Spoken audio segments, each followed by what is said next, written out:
Listen to the sounds of the revolution. Everybody's out on the street tonight.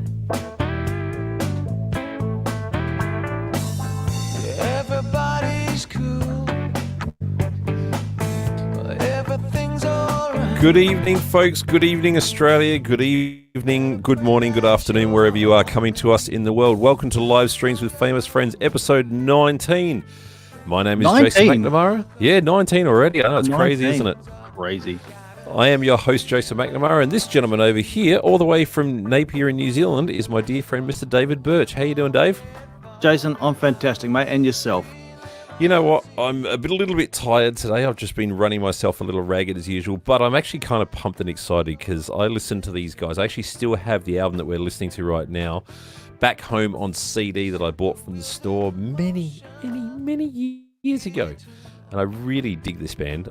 As you know, I evolved to be a bit of a rocker, to say the least. But, you know, it's funny how you still go back to those bands that you loved back in the day and you still love them just as much now as Absolutely. what you did back then. Oh, it's the timeless music that has been put out by these guys, which is... Exactly.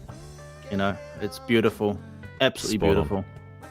Very, very soulful band. Something we didn't get a lot of in Australia was like the true, like, I don't want to say Americana soul, because obviously they're an Aussie band, but there's still that certain element of that blues-esque vibe, which is super enjoyable. Beautiful. So just quickly before we drag these guys into the show, I just wanted to let you all know that next week on our Oz Rock Friday nights, we have Diesel on the show with us, which is going to be an absolute blast. Looking forward to having Diesel on the show. Johnny Diesel. Oh, he doesn't like being called Johnny Diesel. He's got a story behind that. In that case, I'll call him Johnny Diesel all night. Nah. He can hate Kiwis even more. Nah, he actually told me off for that the other day, but we'll get into that next week. Anyway, without any further ado, please welcome on the keyboards Tony, on the drums Jeff, and of course on vocals and guitar Michael, the gentleman from the Badloves. How are you guys? Hey, g'day. Wow. How you going? Hey, David. Welcome, crew. How are we going? Welcome to the show. Thank you. Thank you. Damn fine to be here.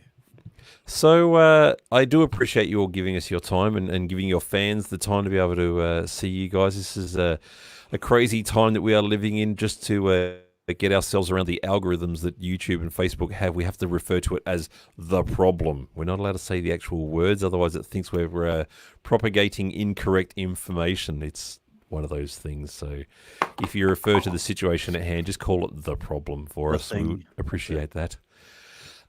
So let's dive straight in with the band has been around, has been gone, has come back, and you guys have just released a new song for the first time in how many years has it been? Roughly 125 years. I thought it was 126, but I was kind of close. So how many years has it been, Michael? Do you recall? Feels like, 96.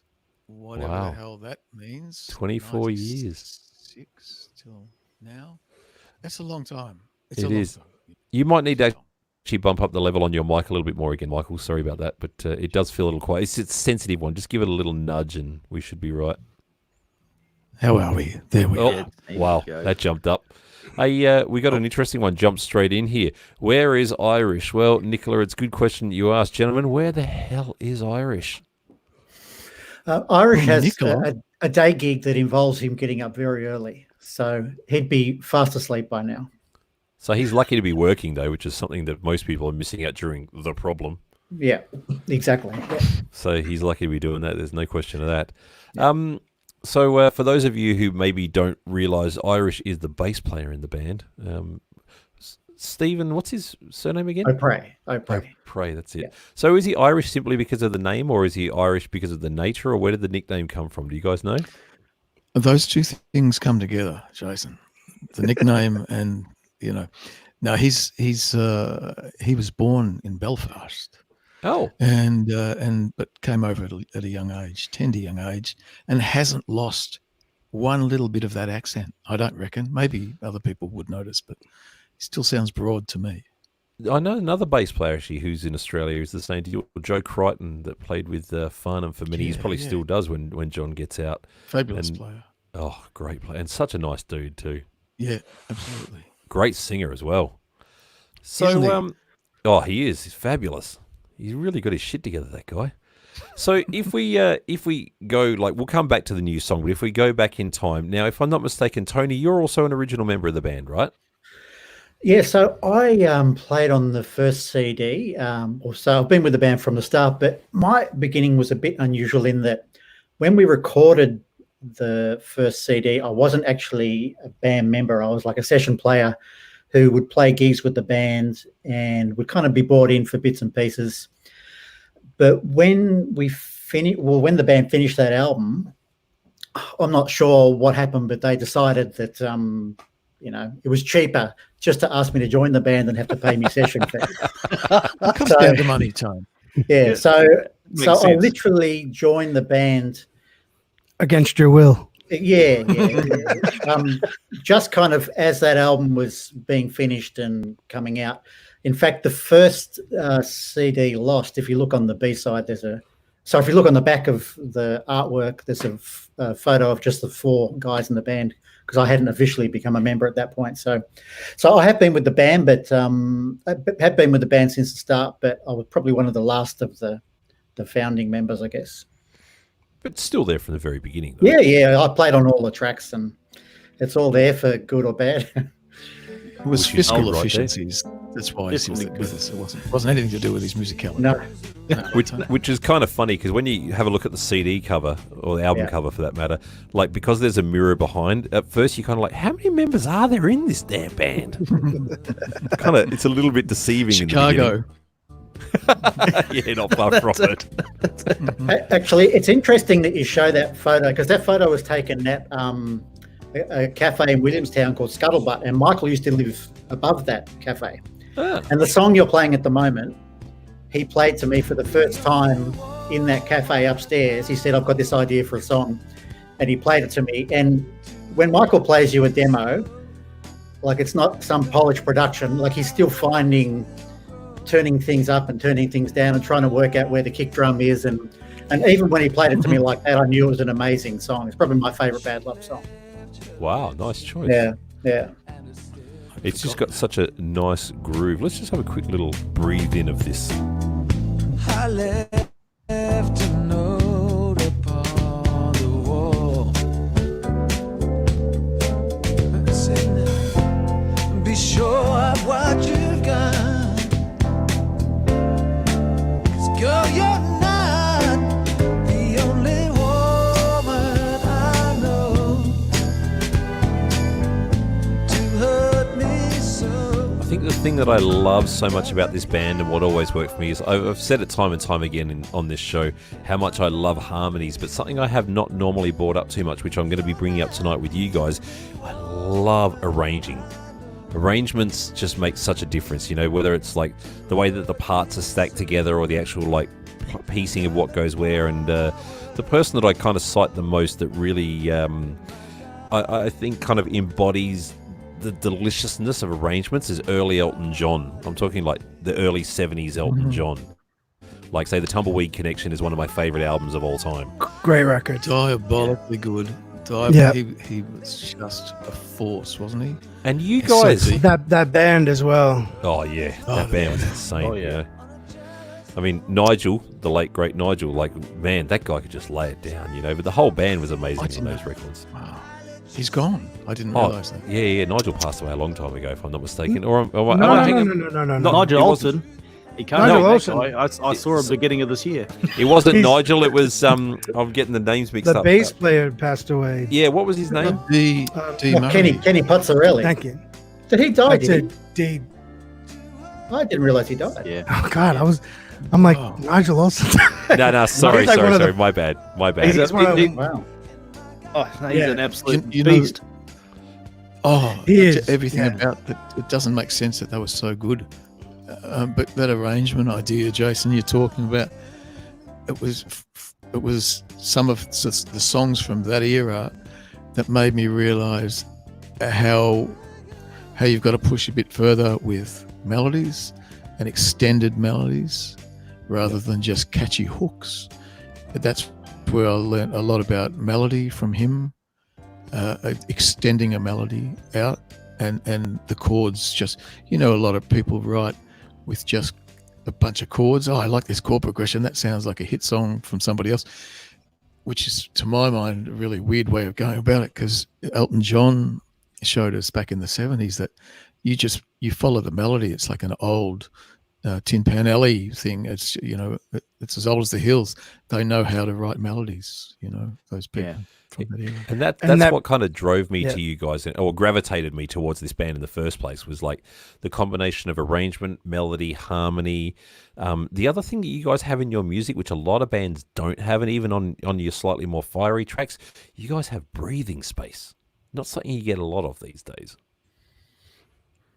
That's probably more to do with the fact we couldn't afford the extra band members that feel that, Well, more so than an arrangement. But this record cover is saying differently. But space in music is so important. It gives an opportunity for you to rest and actually absorb and enjoy it and go, wow.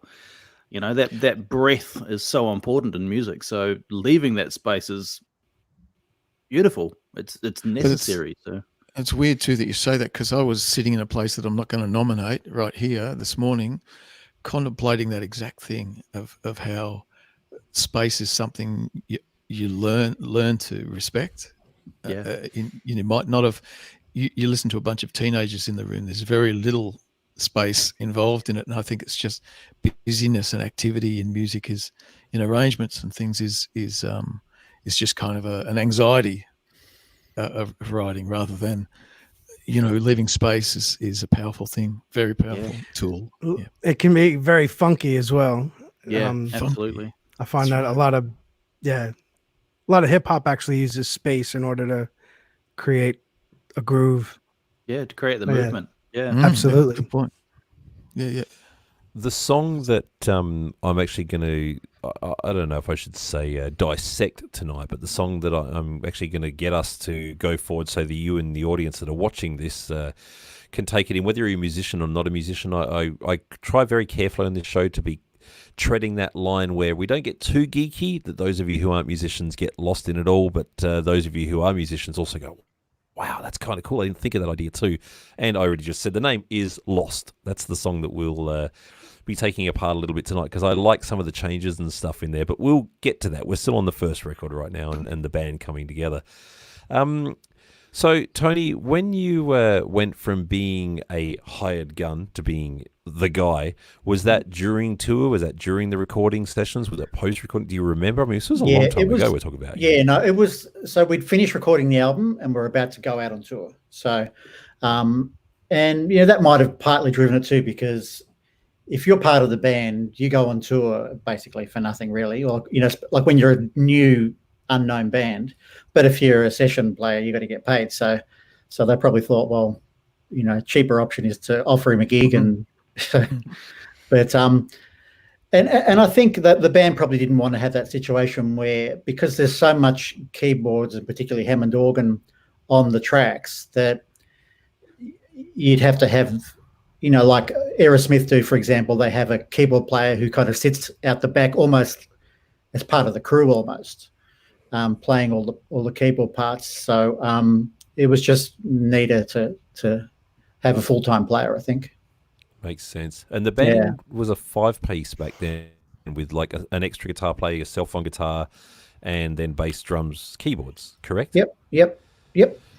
The thing that always struck me, and I got this from listening to your recent, well, I say recent, like I think it was 2016 live album, Raw Honey, was that particularly on the second album, I can't recall the first album as well right now off the top of my head, but I noticed there's a lot of female vocals, particularly on the second record, that you guys really achieve well live. Do you have an extra singer with you live, or it's like literally like you guys just rubber band your balls up before you go on stage and manage to hit those notes? No, look, that's always been a part of the setup, and all of the boys sing reluctantly. No, everybody sings in the band, which is a bonus, because it makes, if you've got a 4-piece band like us, and everybody sings, then you've got an 8-piece band. Yep, very true. All of a sudden, yeah. So it expands, pretty drastically when people open their mouths.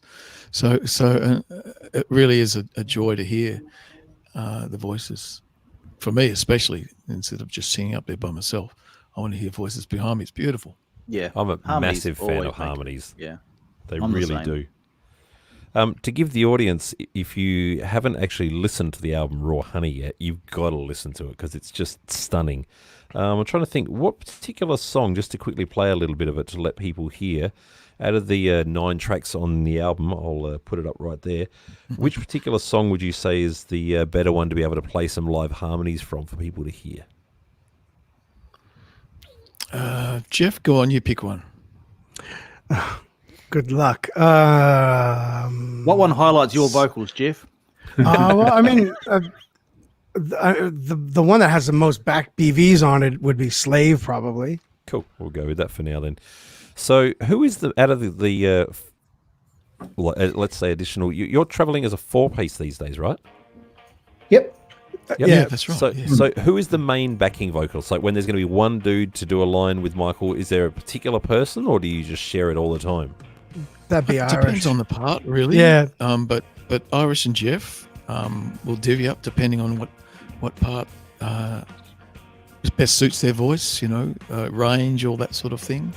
But everybody's got a different voice, and that's a different instrument timbre as well, which is nice to have that choice.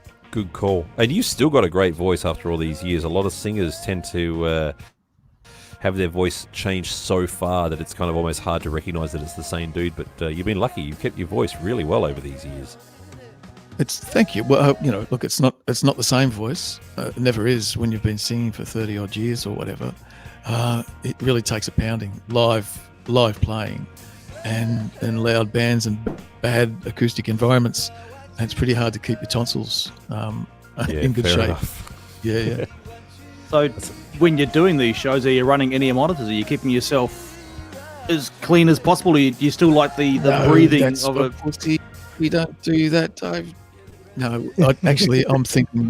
I'm thinking about it. I must admit. But we always use wedges and things. Yeah. I got to tell you, I switched to in-ear monitors like 10 odd years ago, and oh my god, I love them so much. No going back?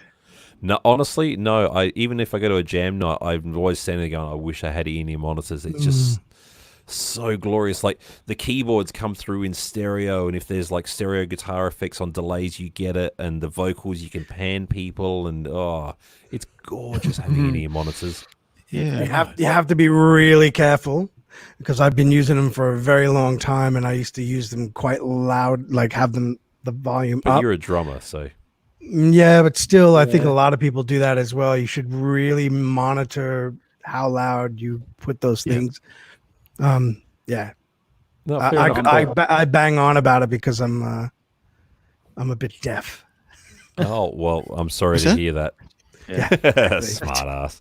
So I've just paused and travelled back because I just heard some harmonies kicking in there. So let's get back to this live version of Slave from the Raw Honey album.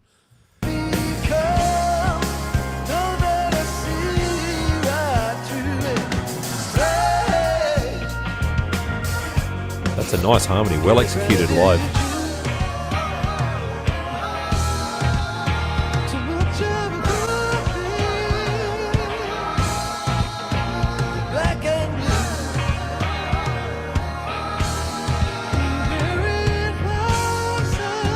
There's not a lot of bands out there who, without having a dedicated additional vocalist, would pull off harmonies like that you guys must have practiced for ages to get those like intervals, not just even the intervals, but like the actual like placement of the notes and everything. No? Can I tell you? I'll tell you a story. Go on. I think it was my second or third gig in, and it was at Caloundra Festival, and I think there might have been 2,000 or 3,000 people there, and I completely trashed the tune. Like I don't even remember what I forgot the verse, or I did something, and this is like my second gig in, and after it we kind of finished the gig and we go off stage, and then I look at the boys, I'm like, hey, I think I really need I need a rehearsal. You know, we need a good vocal rehearsal. You know, and they all laughed at me, and they were like, "That was your rehearsal. That was it. Done." Trial by fire. Exactly. Anybody coming into new songs, new anyone filling in for an odd gig or something, we just don't. That's the one thing we've done throughout our careers, not rehearsed. It just kills it. It's horrible. I hate rehearsals, but there's a lot of complexity there, and I really feel for you, Jeff. That was a really hard baptism of fire for you, mate. So in that part there, are you doing the higher or the lower of those two harmonies, Jeff? I'm actually doing the lower one on that. Normally, I do sing the higher ones, but Irish and I swapped them because it sounded better when I did the low and he did the high. So, To be able to sit there and hold that groove and like have your whole frame and everything moving while you're playing and do those parts, that's beautifully well executed. Oh, thank you. Yeah. It's all limbs going at once. If you ever listen, you listen to the studio version that Chris Tabone played. The part is actually, it's pretty complicated, just with a lot of ghost notes and bits and pieces in it. So yeah, I actually had to practice that a lot. Jeff, Chris wasn't singing though, so he had. I know, but still, it's a killer groove. Yeah, too right it is. Yeah, but yeah. That's beautiful. But you know, that's drummers though. We can do many things. That's just who we are. If we, it's our job. Yeah, they use 2 hands and 2 feet and all these things at the same. It's too complicated. Actually, that's one of the best. Sorry, Jeff. I was just gonna say that's one of the best guitars. Like that guitar intro when it starts on, it's just brilliant. One of the really beautiful guitar sound. I have to say, what I'm hearing in my ears here is that keyboard. Are you using a real Hammond there on stage, or are you? No. I'm using it's a Hammond, but it's not a B3, not a C3. It's like a 61 note synth size. Yeah, with drawbars and all that stuff. Yeah, it's a nice sound though. Listen to that keyboard, folks. Yeah.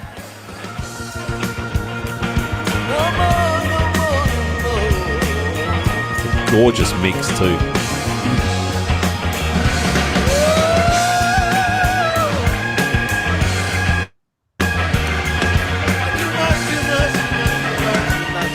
The comment on screen right now is actually from my partner in crime in music back in Melbourne, because I lived in Melbourne for 8 years, and that dude there and I played in a bunch of different bands together, and he's an amazingly talented drummer and lead vocalist and harmony singer himself. Lead as well.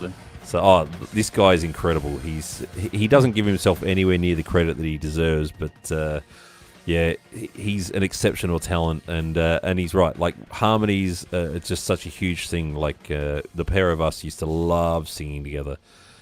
We did a cover band with a difference. We used to do Bohemian Rhapsody in our set, and a whole bunch of tunes you didn't ordinarily hear. Wow, you're very brave. You know, the funny thing is, like, on that synth there, that's a Roland Phantom G7. It's got a full sampler built in, so I actually got the vocal tracks of Queen doing the a cappella version off of YouTube. I found it, of all places, and extracted all the harmony parts that I could and cut them into a sequence. So I played the piano part, and we all had in-ear monitors with a click track, and we actually had Queen doing all the backing vocals behind the two of us singing live on stage. It's a lot of fun. I recently found a multi-track of that. Wow. Yes, and Fantastic. Incredible. Please send it my way. I can zip that up for you. Oh man, I love Queen. That's literally the pinnacle of it all for me. I remember finding them when I was 9 years old and just went, Yeah. Well, better Queen than what's those other everybody obsesses about, American lollipop rock band Kiss. oh yeah. God. So you're a man of. What is You it? went there as well, but you left that behind, Jason. No. I was never a Kiss fan. Never. Oh, you were never a Kiss fan. No. I had the Kiss bug. What about yourself, Tony? The funny thing about Kiss is I'm not so much a fan of their music, but if you read their autobiographies, they're amazing. They're just that's just the lifestyles that those guys led was so outrageous and so to the limit, the extreme kind of rock star lifestyle. Yeah. So I kind of became a little bit of a fan through that. And I listen to Eddie Trunk's podcasts, and he really loves Kiss. So He certainly yeah. does. The story, you can love the story, just don't love the band. Don't talk Yeah, about that's right. the music. Yeah, It's, yeah. I have to say, Karen, look, it's not that Kiss don't have a place. It's just that personally, I didn't find it exciting. And I'm going to be really honest about this. When I was when I was 8 years old, I think, yeah. So I was born in 72, in 1980, when I was 8 years old. My brother was a mad Kiss fan, and I was a mad ABBA fan. And I don't have any problem with admitting that, because musically, ABBA was just miles above, and it was like, once again, the arrangements, the melody, the harmonies, it always The just bass. clicked with me, even from The a young bass. child. The bass, yes. Yeah. Everything about them. So, look, it's not that Kiss a shit or anything. It's just it wasn't for me. That was all. It's just personal taste. And we also got a question here. And who is Dave? Yes, I've been reading these. Kathy. Hi, Kathy. I'm Jason's co-host. Jason, he's that way. Yes. Yeah, Jason and I worked in a band together for many years in Melbourne. did. And now And I live Dubai. not in Nelson, Cinnamon, but in Napier in New Zealand. Nelson's a beautiful city, don't get me wrong. But it's down south. I'm up north. Yeah, and have been co-hosting Jason's about 17 of the Yes. 19 shows. He's missed a couple, but that's I've just missed the a way it couple because goes. I've been pulled back to work. And also, you asked, you must have missed from the beginning, Irish, unfortunately, is unavailable tonight. He has a regular job that he's sleeping for because he's working nights. So at he's least a truck he's driver employed. man. There you go. So, musical influence-wise, before the Badloves came together, Michael, I mean, am I correct to assume that you were pretty much the instigator of the group, or am I not knowing my history correct? Please fill me in. Well, I like to find out whether people like the band first, and then I'll make that decision on whether it was my idea or somebody else's. Well, I've got you here on my show, so obviously, like, at Okay, least, so- you know. Yeah, look, I was playing with as a hired gun, basically, in Darryl Braithwaite's band. Just to for a interrupt little real while. quickly, Kathy, I wish I was in the band. Let's put it that way. But Come join us. Like you can No. see. We're lacking in numbers. no, you've got an absolute stonking drummer. Anyway, back to your story, Michael. Please, I apologise. Look, I was basically, it was a bungalow band, and I spent a few years playing in other people's bands and not getting anywhere with my own bands. But I so hated the 80s musically that I woodshedded for probably about 18 months in the late 80s, writing for something that would be something of an antidote to what I was hating in music. So what I thought what it could be, for where I would fit in, and then finding some friends to come along too. Yeah. I think history has kind of proven that not everybody enjoyed the 80s. I mean, you just got to look at what Nirvana did when they completely destroyed the remnants of the 80s. I mean, literally, it was like overnight. I was having this conversation with somebody. I forget who it was now, like a week or two ago. And I think it was Rob Lamoth from River Dogs that was saying to us that it was like literally one day you just turn on MTV and there was Nirvana and everything just changed in that moment. But not just for the grunge thing, but I think there was a lot of people. I mean, I personally have no problem with the 80s stuff. I had a lot of fun with it, but I also grew up on other stuff as well. And I did find you guys a refreshing breath of air when you guys hit the scene, which was kind of a nice find. So when you were playing with Darryl Braithwaite, what were you playing? Were you a guitar player? Were you a backing vocalist? What were you doing with him? Yeah, I was a guitarist and BV singer, and I got dragged in for a tour, and I had to sing John Farnham's backing vocal parts. And I Dumps you straight in it. Wow. Okay. Yeah, wow. Like that man's he's got a high voice. He does. What fabulous tonsils. But every night I tried to get there. But Darryl was fantastic. It was a great experience for me. And playing somebody else's music and somebody else's guitar parts, that also helped me decide, that you need to find your own voice at some point.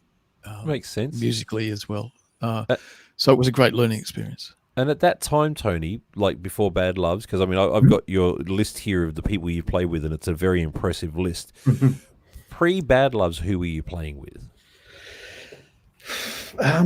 Before the Badloves, I played in a band called the Slow Club. You probably wouldn't remember Wild the Slow Wild Club. West? No, Oh, that was the Escape Club. Sorry, forgive me. Yeah. The Slow Club was signed to Virgin, and remember Japan, David Sylvian's band.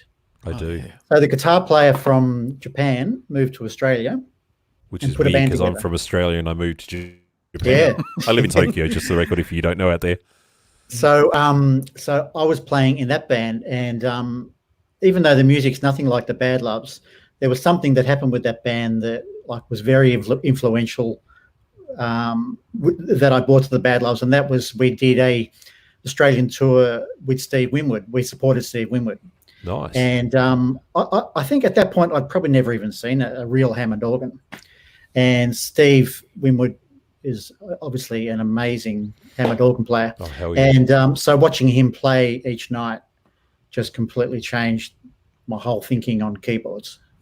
So yeah, that was an amazing experience. And then pretty much after that, started playing with the Badloves.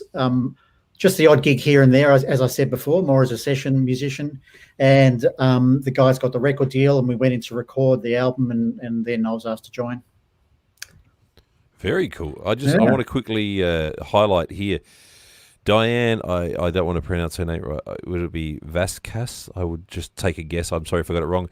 Says it's 6:30 a.m. here. I just happened to see this on Facebook. Fun find. So I'm guessing you must be on the east coast of New York or Canada.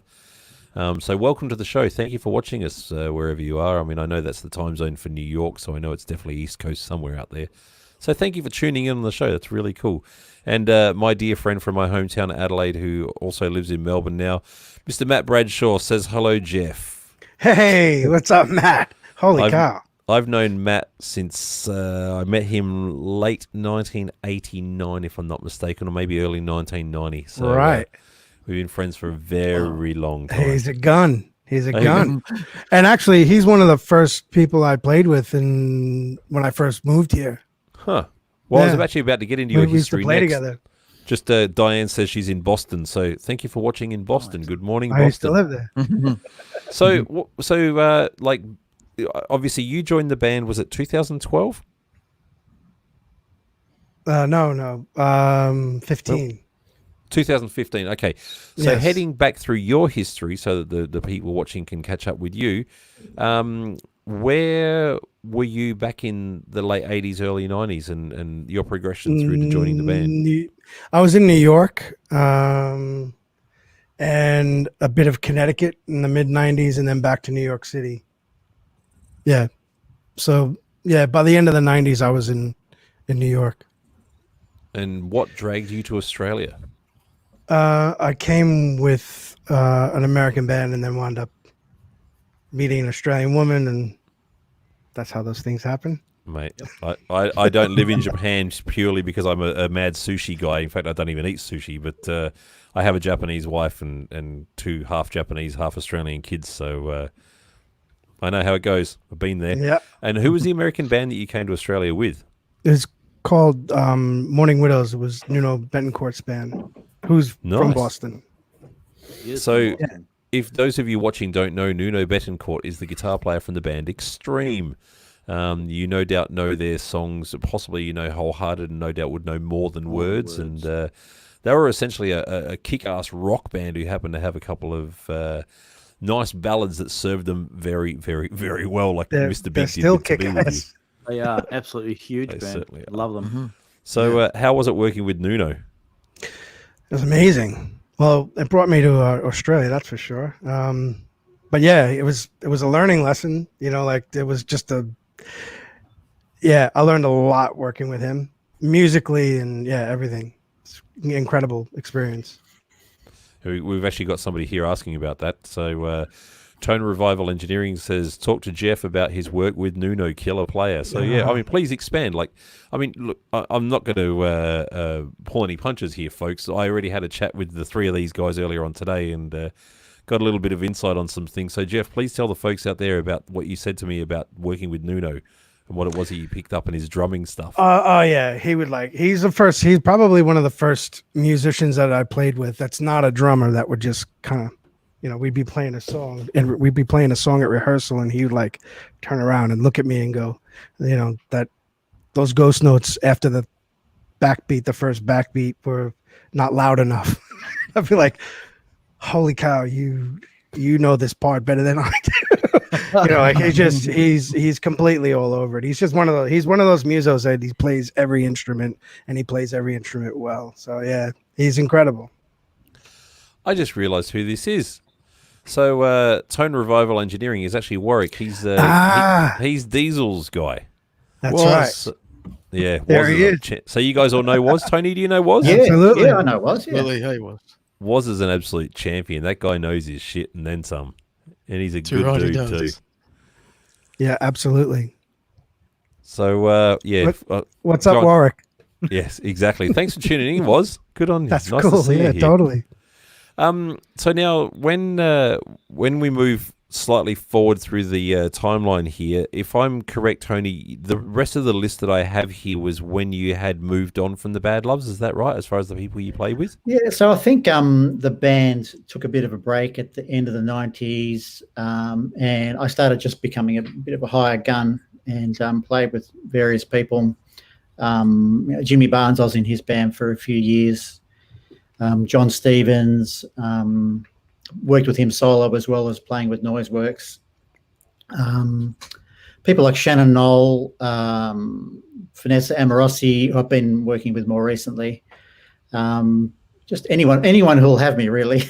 Well, I've got a bit of a list here to save you having to struggle yourself to remember. Okay. Daryl Braithwaite, Shannon Knoll, Susie Quattro, nice score there. John Stevens, Noiseworks, The Dead Daisies, man, that's a cool score to get up with those guys. Anthony Kalia, Pseudo Echo. I'm just imagining you running around the stage with a keytar. I did it.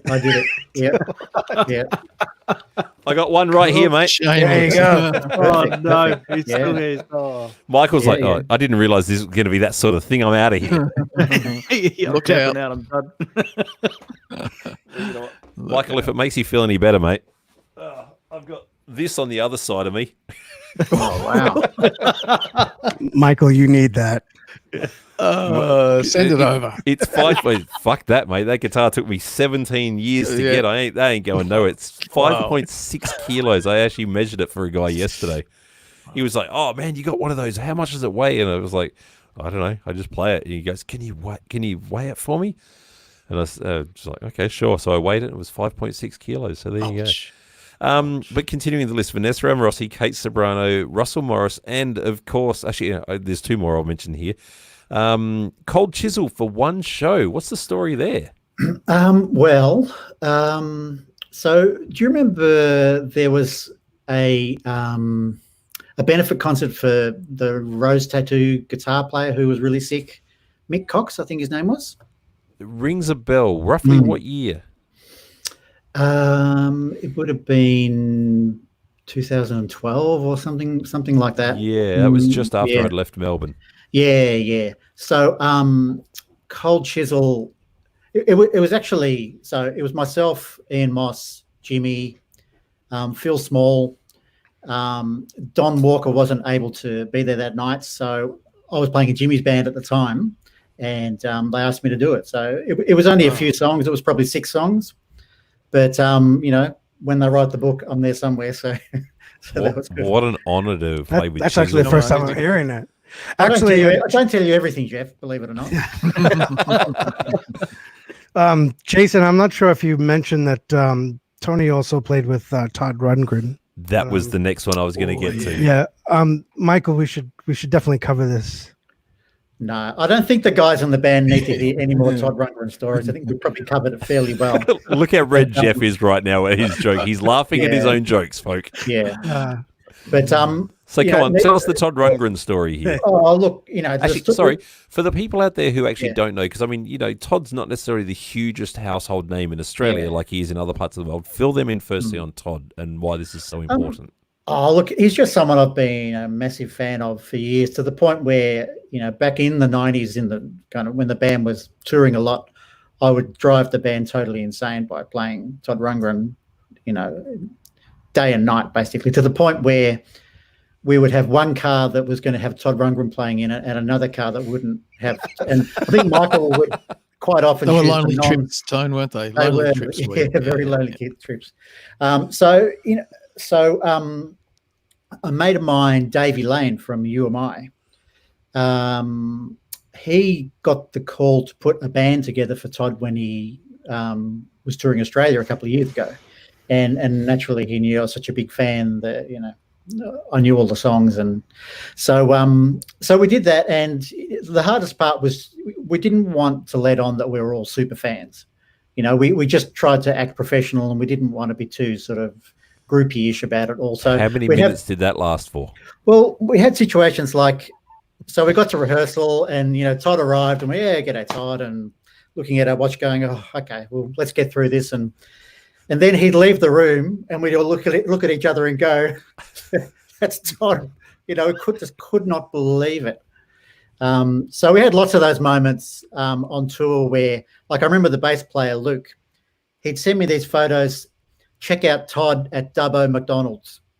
You know what I mean? Like, this is random. Like, you never thought in a million years you were going to see something like this. Here he is in Penrith, filling up his rent-a-car and stuff like that. So did you guys end up with charges at the end of the tour for stalking? And he gave an order saying you got to keep a certain amount of distance by the end of it. No.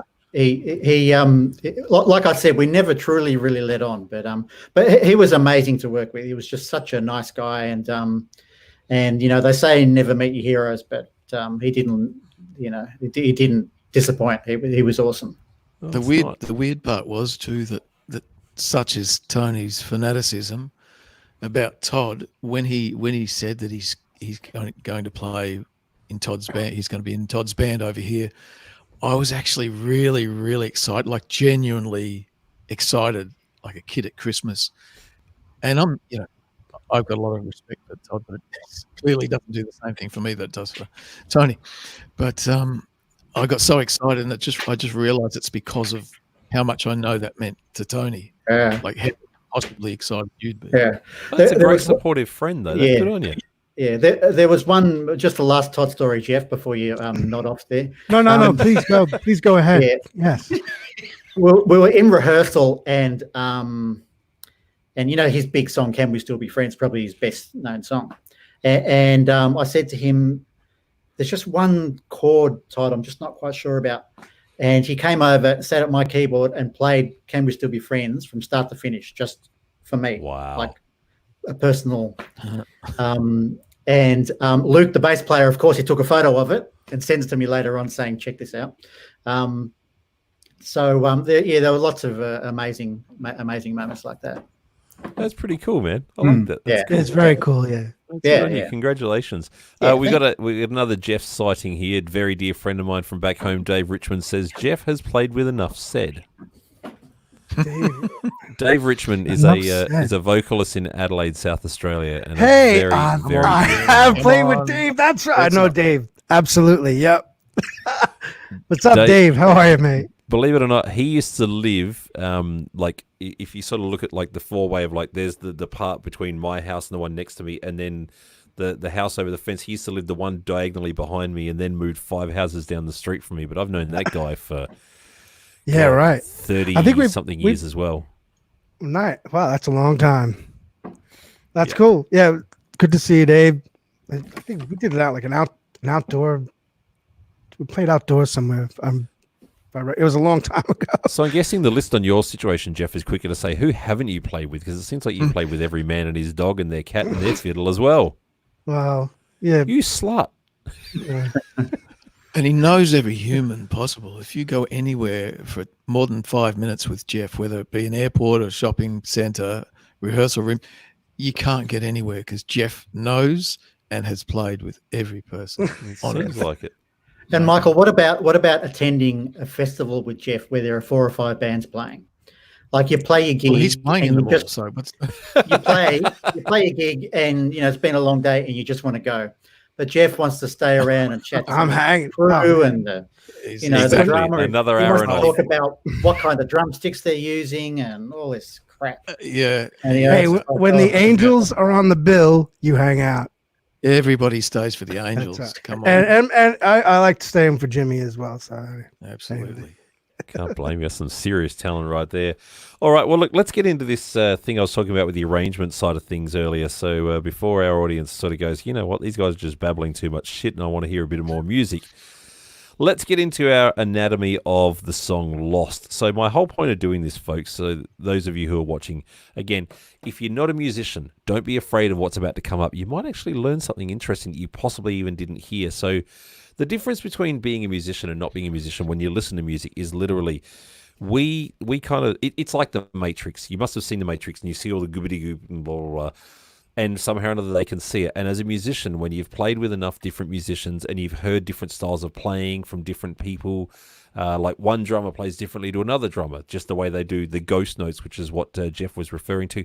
Jeff, just quickly, because you've got a kit behind you, can you just show people what a ghost note actually is within inside of a beat? So maybe absolutely do it once without a ghost note, give us a couple of bars, and then give us with a ghost note. And Dave can commentate in between when you take a break, and we'll give you a thumb to go again. I'll be too busy talking about ghost chips in my head from a Jeff, for those interested, is heading back to sit on the most gorgeous looking Gretsch broadcaster. oh yeah. What year? What Jeff? What year? it's where is it? It's a 1958 Gretsch broadcaster made in Brooklyn. And I've been That's in that why it room with it, sounds and like you should that. hear it. It's phenomenal. Oh, just quickly. All right, I'll give you some ghost ZD, notes. aka John says, I was there the first time they played Lost at a gig. He was Good there. Lord. Isn't that amazing? What gig was that? He's a regular on the show. We'll have to get you on here a little bit later, John, because I know you're not afraid to get on occasions. We by the way, we actually do open this up so fans can actually come onto the show and say hello to the band and ask a question. So keep yourselves prepared there, folks. If you've got friends who are big fans of the Badloves, call them up or send them a message and tell them to get on here. So show us the ghost note. So before a ghost note, so without, and then give us a bar with, and Dave can explain things. We'll give you a thumbs up when to do the second one with the ghost notes. All Oh right? yeah, because I'm going to take my headphones off, so I won't necessarily hear you. All right. And that's good. And I've been dropped in it to make it sound like I'm intelligent. This is really good. You know what you're doing. You're a bloody drummer. All right, so here is some drums without the ghost notes. Go for There it. he is. This is just a straight beat without ghost notes. Yep. Now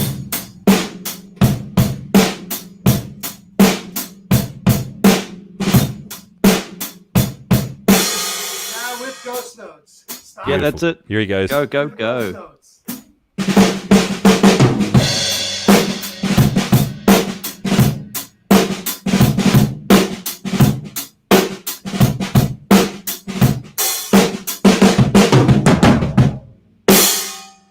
Beautiful. Beautiful. There it is. Ghost notes. It's the quiet notes in between the backbeats. Exactly. So Before he puts his headphones on, what a phenomenal no, it's too late. I don't want to tell him.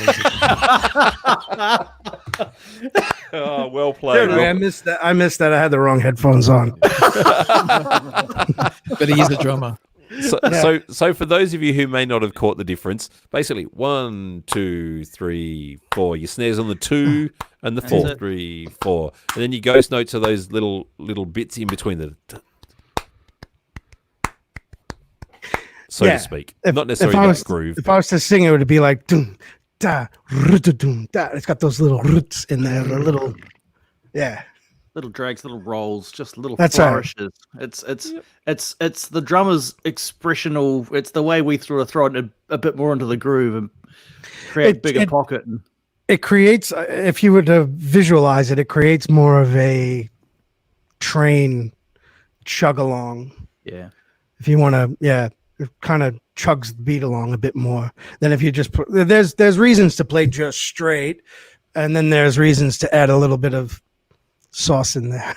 Exactly. Yeah. Although we have been asked. We've talked about ghost notes. Apparently, there's something called a werewolf note. Okay. Oh, smart. I'll try to find that one the next time. Now, We'll work on that one. the other terminology that I want to bring up, so that those of you who are not musicians that might go, "What the hell are they talking about?" is the great terminology that we have in music called pocket. And being in the pocket basically means the place where you sit something. So you generally have a 1, 2, 3, 4. Some people's pocket sits in a certain place that just gives you that groove. Like John Bonham is all about pocket. If you love Led Zeppelin, it's because of John Bonham. Like he's always back. Yep. Yep. In the Way back, back. behind the beat. And some people are a little bit ahead. Some people are bang on, like which is just being too bang on is a little bit sterile. But like just having that right place where you sit around the beat is what we refer to as being in the pocket. And this band owns the pocket. This band is all about the pocket. So let's get into this and have a listen to Lost, and we'll pause and we'll take moments. And if there's something in there that you guys hear that you're like, oh, I want to tell you about that, just give us that and we'll pause it and go through something and listen to some sounds and see what we come up with. So, folks, sit back and relax. Grab a glass of wine, in fact, if that's what takes you fancy, and let's dissect a song.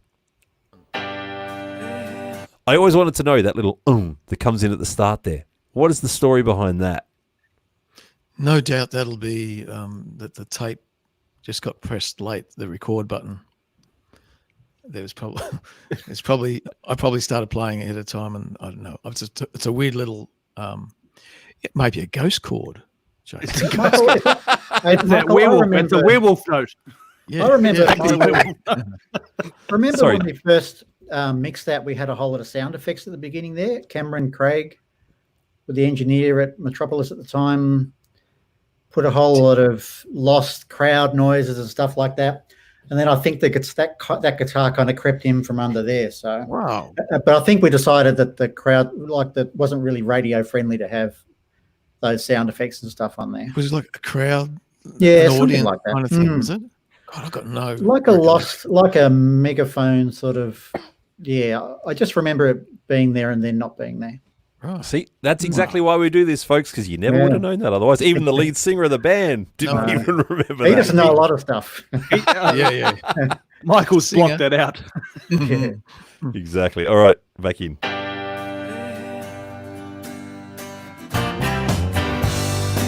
Is that a 12-string electric? No, it was a really fantastic old Maiden student guitar. Oh, wow. Student acoustic electric, like an old jazz guitar, but for students. That Doug Roberts, our engineer on those albums, had. And I think it was like a $60 guitar, one of those cheap ones that Maiden put out for kids to learn on. And it was so unique that it's got a great boxy sound. It's a weird thing where people collect amazing sounding guitars, gorgeous big acoustic guitars that sound like a grand piano, and quite often you can't use them in tracks. And the very opposite end of the scale was this old Maiden. It just sounded horrible by itself. You pick it up and go, "My God, who can ever play this?" But you listen to it in the track, and it was doing the thing. Yeah, because of having like that's on the left, and then you've got the acoustic on the right, and it just blends so beautifully together. Yeah.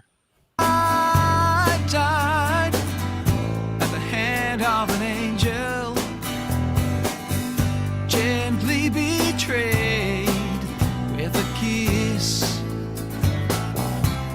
and all my Piano. dreams. Oh, that's right. Electric. What I found, well, I was lost. Love the harmonies. Without you, I was lost. Out of trace, lost, never to be found. There's that space. So to go through the chord progressions on this, all right, I'll grab a. Have any of you guys got an instrument around you there that you can do it with, or do you want me to do the guitar to go through the God, chords? Jason, you do the guitar. Oh, I'm happy for you to do it. It's your band. I just didn't know if anybody had an instrument around them. You probably know it. I'll probably know something. So while Jason's getting a guitar, Michael, the all the harmonies in that, the band singing those harmonies in the recordings as well. You're not doing it all yourself and then teaching it to them for the shows. That everyone in the band sort of putting in during those recording sessions as well for those vocals. No, that's the boys singing. Yeah, that's cool. And there's very little, especially in that track, very little in the bare bones of it. It's just straight meat and potatoes, band playing, a couple of guitars, and towards the end of it, it gets big. But Yeah. but the guts And of the it way is- the way you track, we'll stick with Lost. Are you recording it as a band all live together to get that vibe, sort of as a group, or did you really multi-track that right down and sort of go righty ho, drums first, get that nailed, next one up? No, How did look, you go? well, because we had pretty good form, because of the amount of years we'd been playing at that stage, and we were in a beautiful Melbourne studio, Metropolis Studio 1, which is a gorgeous big room, beautiful piano that you can hear on it. But we had the room and the acoustics to be able to play as live as possible. They're always overdubs. I think Yeah, anyone of that says course. that there aren't. Yeah. But no, there are overdubs there. But the guts of it hasn't changed. We're in recording at the moment. In the last couple of years, we're doing the same thing. But we bring the band in, we play live in the room. Yeah. Try and catch as much as you can in that sort of one take together to You get cannot that vibe. replicate that. I don't care how clever Absolutely not. you are as I a player. completely agree. I'm lucky enough. I've got a wonderful keyboard player and vocalist that I'm working with at the moment, and we are working on an album of music that he's been writing for the last 25 years. And it's okay, cool. I'll come in and drop my drum parts on, but it's not the same as being able to put it together live. If we jam these out live, it's totally different to when you try and cut them to stuff he's already got written down. Alchemy. So, yeah, absolutely. it's alchemy. It's a chemistry of players that know each other, know the musical dialogue all day. together. Absolutely. What All I right, l- look. Jason's got I'm his ready. Ibanez looking. No. This is a Greco Stratocaster. Come on, 1977. It's all good. Yeah. Made in Who's Japan, Greco made by? Ooh, look, yeah. Ibanez. They're fine guitars. Yeah, mate, I got a few of them around the house. So what I dig about this, right, and it's not an uncommon thing that people have never done it before, but I do enjoy this. You start with a beautiful G major, but then, of course, you do the minor thing of going B flat to C. Such a lovely thing. I love the mixtures of majors and minors in this particular song. Oh, have I frozen? There we go. We're back again. No, you're good. So we have our G with our D with an F sharp bass. Then this is what I really dig is you have the A minor 7, which is so cool because of the way that it comes through to later having the A major. That is a seriously cool, exciting change in the chords. And so if I'm losing people here who are not musicians who are going, what the hell is he talking about? The difference in sound between this versus this, which comes in later, literally gets you in a kind of a layman's way of speaking about it. You've got like that melancholy of the A minor 7 to the hope of a happy major, and it's such a wonderful thing the way that you guys change that up in the song. And I've always loved that about this particular song is that change of doing that. And you're not the first band to do it, but it's such a sweet change. Love it. Damn, I'm going home to work that out. To use that sometime. The funny thing is Tony's sitting here going, yes, I know. Keyboard players always know this stuff. Yeah. So keyboard players do know that stuff. That's Tony exactly knows right. all the expensive ones. Yeah. All the expensive chords. Yes, indeed. So that's all the chords, not the expensive chords. Yeah, so we go through that. Now, there's another chord that comes in there. Is that right? Tony? Yeah, it goes to an E minor just before it goes into back to the G. Yeah. Ah, that's what it is. Yeah. Then you do the C, and then does it do a B bass with a G, or is it actually... Yeah, it is. So, hang on.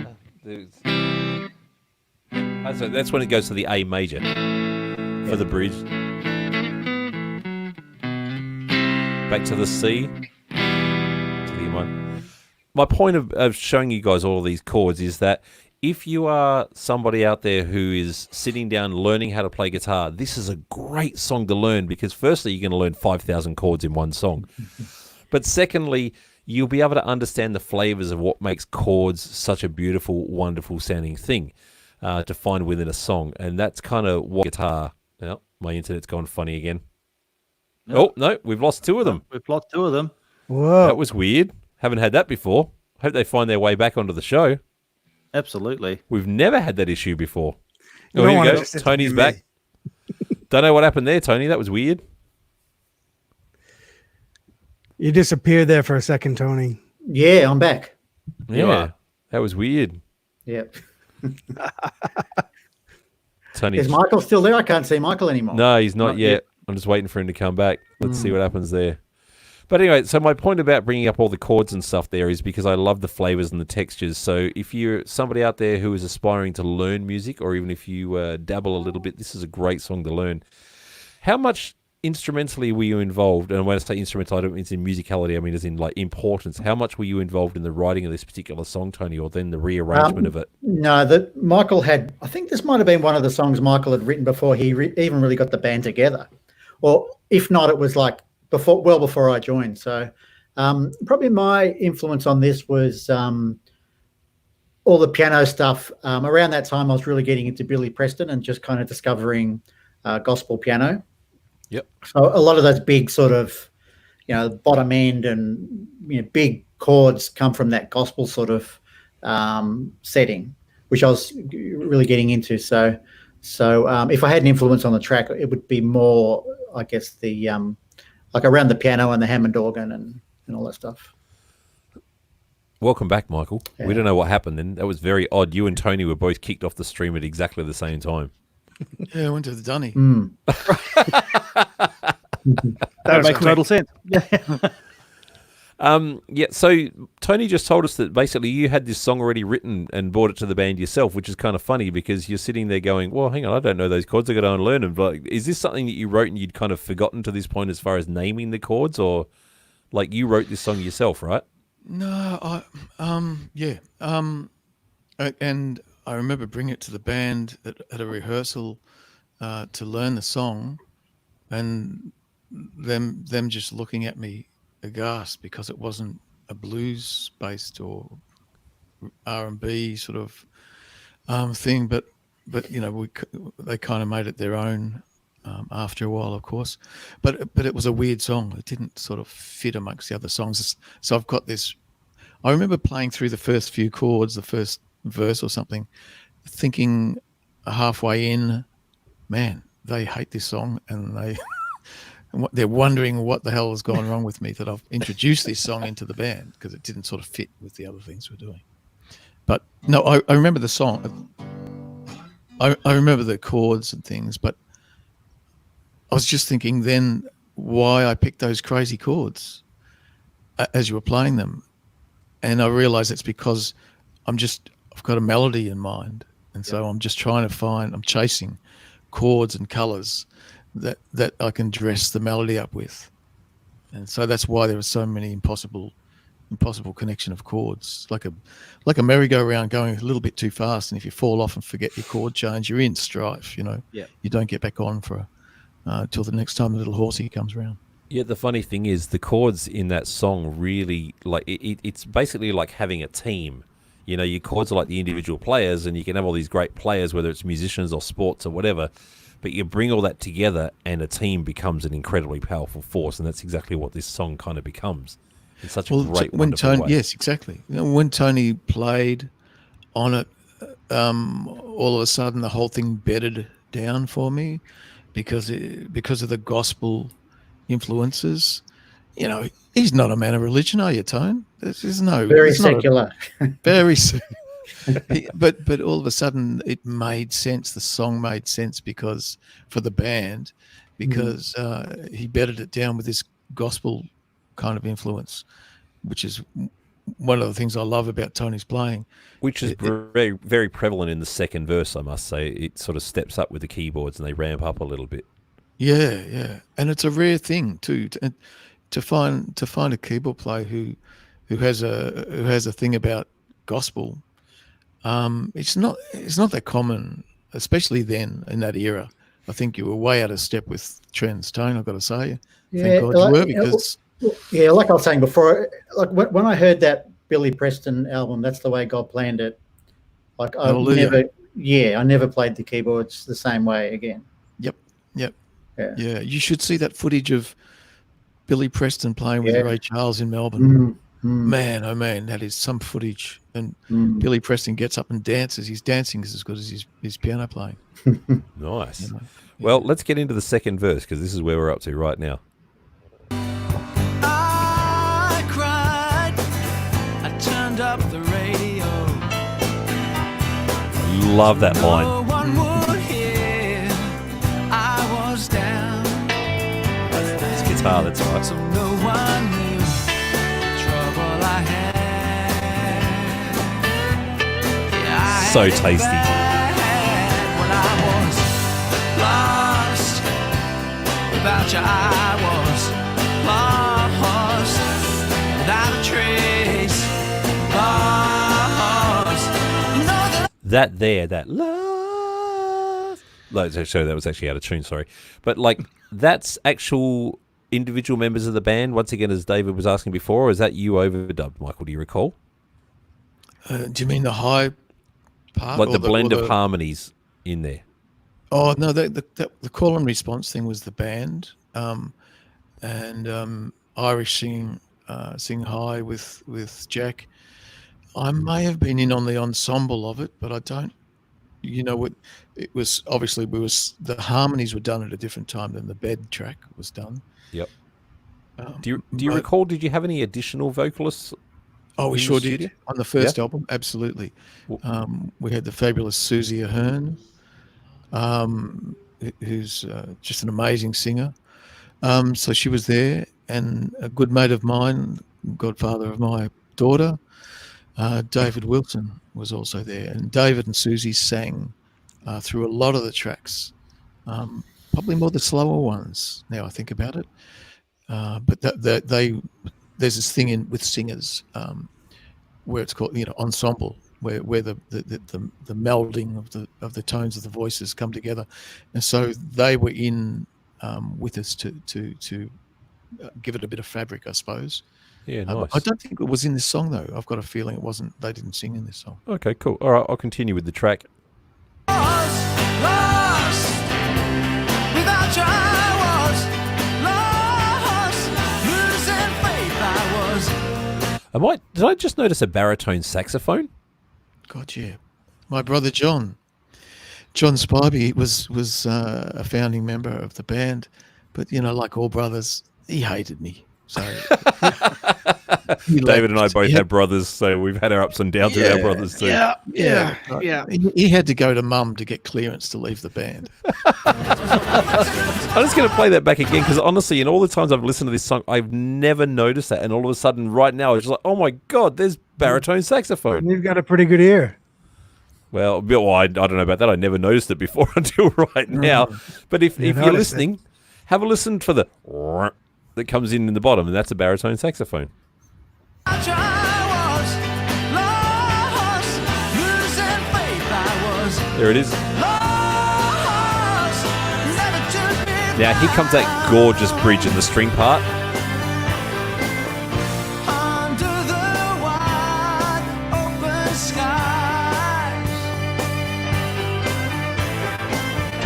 Love disappears before my eyes. Did you arrange those strings, Tony, or was that done by someone else? No, the funny thing about that section is that Michael wrote that middle part in the studio. When we went into the studio to do the song, we didn't have that. We had some other middle eight. Huh. So when Michael played that to us, after playing the song the same way for a couple of years, it was a bit like, what's he doing? Like the song's great as it is. I mean, why does he want this meatloaf section in the middle? So, but obviously he was right because it's perfect for the song. No, Michael arranged the strings though. You're a little bit of a genius there, Mikey.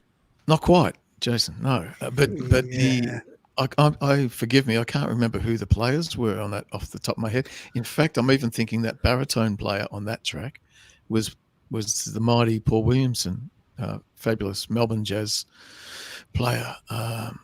Wasn't Cello was your brother-in-law at the time? Yeah, Henrik Byers, Henrik, yeah. who's a wonderful player, a bass player as well. Came in and played, all in the family. It's fabulous. Nice. Keep the costs down as well. Yeah, you hit it. Fiscal efficiencies. Exactly. What we're Those about. damn studio musicians wanting to actually get paid for their art. Ah. Jesus. Do it Selfish. for the love. Here's some exposure. Exactly. Yes. Exposure bucks. Down the road that leads nowhere. Here's that space thing we were talking about earlier. There I stopped, Love that contra there. looked around. We walk on common ground.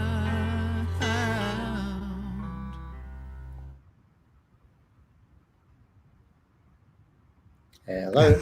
And Jason's frozen beautifully. That was actually, it was This perfect. Is a perfect amount of space. Dave, just reach across with your right hand, give him a bit of a clip behind the ear, mate, because he's. Yeah, No, didn't work. Sorry, mate. a bit harder. I got to reach a lot Here he further. comes. Yeah, Yeah, unfortunately, the internet has dropouts. There's too many. I live in Japan. There's so many people on the internet around me. It's just ridiculous. So, So, anyway. Jason, one thing about where you stopped right there, Michael, do you remember we went into a radio station? I think it might have been Newcastle or somewhere like that. And we were sitting there and they played Lost and they stopped it right where it stopped then. And they said, well done, fellas. That's a great song. We had to say, actually, there's a little bit more left if you just want to finish it. Remember that? They missed the climax. It's all about Yeah. the build. That's actually happened again now. Yes. Wow. And it also happened, Jeff. Actually, I'm not sure if you were there, Jeff. Remember in Perth, Michael, when we had a power outage and it was halfway through Lost and there was like a 2-hour break while people wait for the power to come back on. Yes. And when we came back on stage, we picked it up from exactly where we left Oh, it. nice. That's it. If There it nothing is. ever happens. That's exactly right. That's how it's done. That's Yeah. That's it. That's professionals for you, Yeah. folks. Yeah. Down a road that leads nowhere. Now, here we go for a Groundhog Day moment. The space. Do you recall, was this on a real grand piano in Metropolis? Yeah, it or- was. Yeah. Nice. Yeah, Grabowski's got that piano now. Everybody Wow. Okay. Eisendorf. lost the way that I was lost. The way this ramps up is just gorgeous. Lost. Tell you I was lost. Without you I was lost. Losing faith I was lost. I love how the piano becomes panned to one side here and everything else on the other. It's just so well produced. No, never to be found. Sure that I was lost. Forever to be. Forever to be. But I was. That as well. Having that separation there where everything like vocally stops and there's just those two vocals doing that lost the way that it's done in a unique moment in that time that doesn't appear anywhere else in the song. That's the little nuances that I love in this arrangement that goes on with this stuff. Well, it's like hearing a song for the first time. We don't. Well, I don't make a habit of listening back to records, so it's quite weird to revisit them. I wouldn't have done this voluntarily, but thank you. Interesting. That's right. I wouldn't It's have That done was that a real big voluntarily. tree. It's either a pleasure or I'm apologising, but I'm enjoying it. So bad luck. What was that, Michael?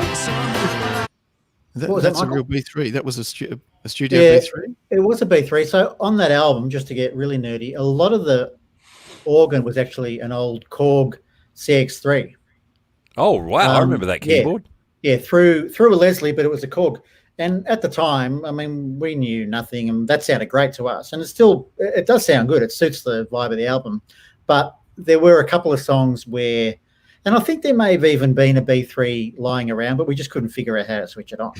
So because They they get are like really, that. they are very tricky to switch on. There's two, you got to push one this way and one that way, Yep. and so we managed to get real B3 on Green Limousine and Lost. So real B3. I'm just going to quickly grab up an image on Google Images here for people who don't know what the hell we're talking about. So a Hammond B3, when I can just Is that the third banana in pajamas, wasn't it? The one Noam talked about, B3. Yeah, that's the drummer over there, folks. Pay no attention. Hey. There's two of us over here, Jace. We'll take you on. Yeah, that's all right. By all means, go for it. So this is what a Hammond B3 looks like. There's a nice little overhead shot there in the corner that you can see there. All right. They are such a glorious beast of a thing. So the bits up the top here, hopefully, yes, you can see my mouse there. These are called drawbars. Now, if you want to explain to the folks out there, Tony, what drawbars actually do, that'd be kind of nice. I think drawbars are kind of supposed to emulate the the pipes in a church organ. So you pull out one and you get one register, and you pull out the other one, it's a bit higher. The next one's a bit higher and a bit higher. So you can build all different sort of textures. It's kind of like the 1940s, 1950s version of a synthesizer, I suppose. Yeah, that's a good way to put it. Yeah. So you can make all these. You can make a Hammond organ sound like Deep Purple, or you can make it sound like gospel, Billy Preston, churchy sort of stuff. All just on how you configure these drawbars. And talking about Lost, actually, I remember, and Michael, you probably won't remember this, but I was putting down the overdub. I was putting down that Hammond part as an overdub, and Michael and Doug, the producers, said, "Why don't you try playing it low here and then high there and see how that sounds?" So I played it, and they said, "No, you went high low. Why don't you try low high?" So I thought, okay, that's what I thought I did. So anyway, I played it again. They said, no, not high, low, low, high. So this went on for like 10 minutes. And I said, guys, I've got to come in and hear what you're hearing. And in the studio, through the harmonics and everything else, it sounded the opposite from what I was playing. Isn't that Do you remember that, Michael? Because it's so complex, those drawbars and the structure of harmonics and things. It's quite often you can't hear pitch, I find. Can't hear fundamental notes. Yeah. Just had a little comment here from amazing instrument. Dan Corliss has just chucked a comment. Is this the Korg that I'm looking at right now, Tony? That is the very one, Dan. That is the very Korg. It's actually called BX3. That we used on probably 80% of the Badloves Get On Board album. Yeah, and countless gigs. Like that thing has been around Australia so many times. It's not funny. It's funny that it's come back to us after all these years. It's come back to us, and now it's living at Dan. Dan's our front house man and our engineer of our new and mixer of our new record that we're making. So it's living in at Wick Studios in this beautiful environment. So it's got a good home. And there's one of them right there on the screen right now. So was this Korg then used on your latest track? This Soulbrothertruckin'song? No, because Dan bought an old, I think it was an M series Hammond organ and Leslie speaker. So that's what we're using on that particular track, Soulbrothertruckin'. Those organs have a little bit of a different sound from a B3, but they sound great too. There you go. And BV Ninja tells us that's exactly what the drawbars are. So there you go. We've been validated. Oh, legitimate, eh? Let's get through to the end of our track here.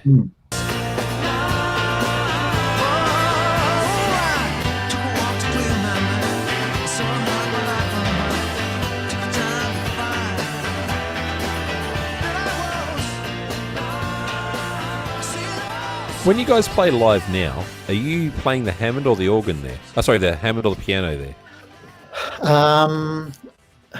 What are you doing, Tone? Pretty much piano, I think. Yeah, I think I changed depending on what I feel like. Depending on what's sounding better through my wedge at the time on the night. But generally, I find with piano, because we're only a 4-piece, piano sometimes can act as another rhythm guitar. It kind of drives things along a bit. So, yeah. I can attest to that with working with a keyboard player who plays, Thank you. lots of a lot of piano, that sort of stuff, which does help to drive. Definitely, on. Yeah, definitely right. Yeah. And I have to say, a great testament to the band. If we go to the Raw Honey version, so this is live from 2016, doing the song, and this is the middle section that I love so much in the arrangements.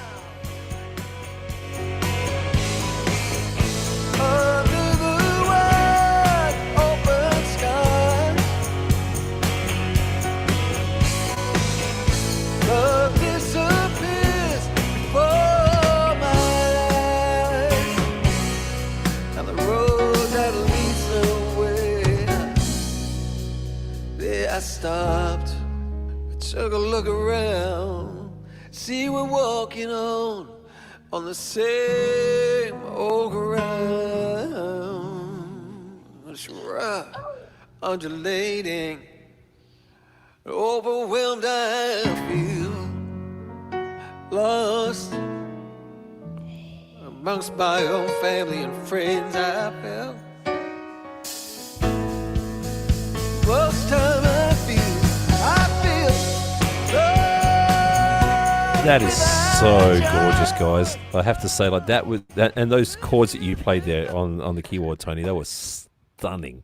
Yeah. Michael, good. I'm going to say something to you that you're probably going to find hard to fathom, and you're probably not going to want to hear, but I have to say this. Your phrasing is so similar to Jeff Buckley in the most beautiful, gorgeous way. He's a better swimmer.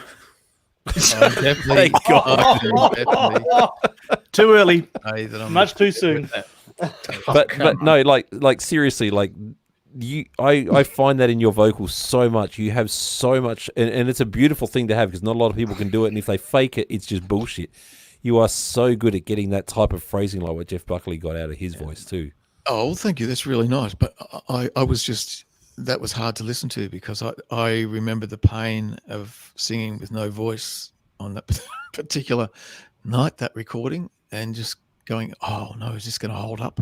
Is my voice going to hold? And I had the same feeling listening to it as I did when I was singing it. But sorry to, yeah. That's all right. Answer, The answer to that question you've got in your head then is yes. Yes, your voice holds up. Yeah, it does.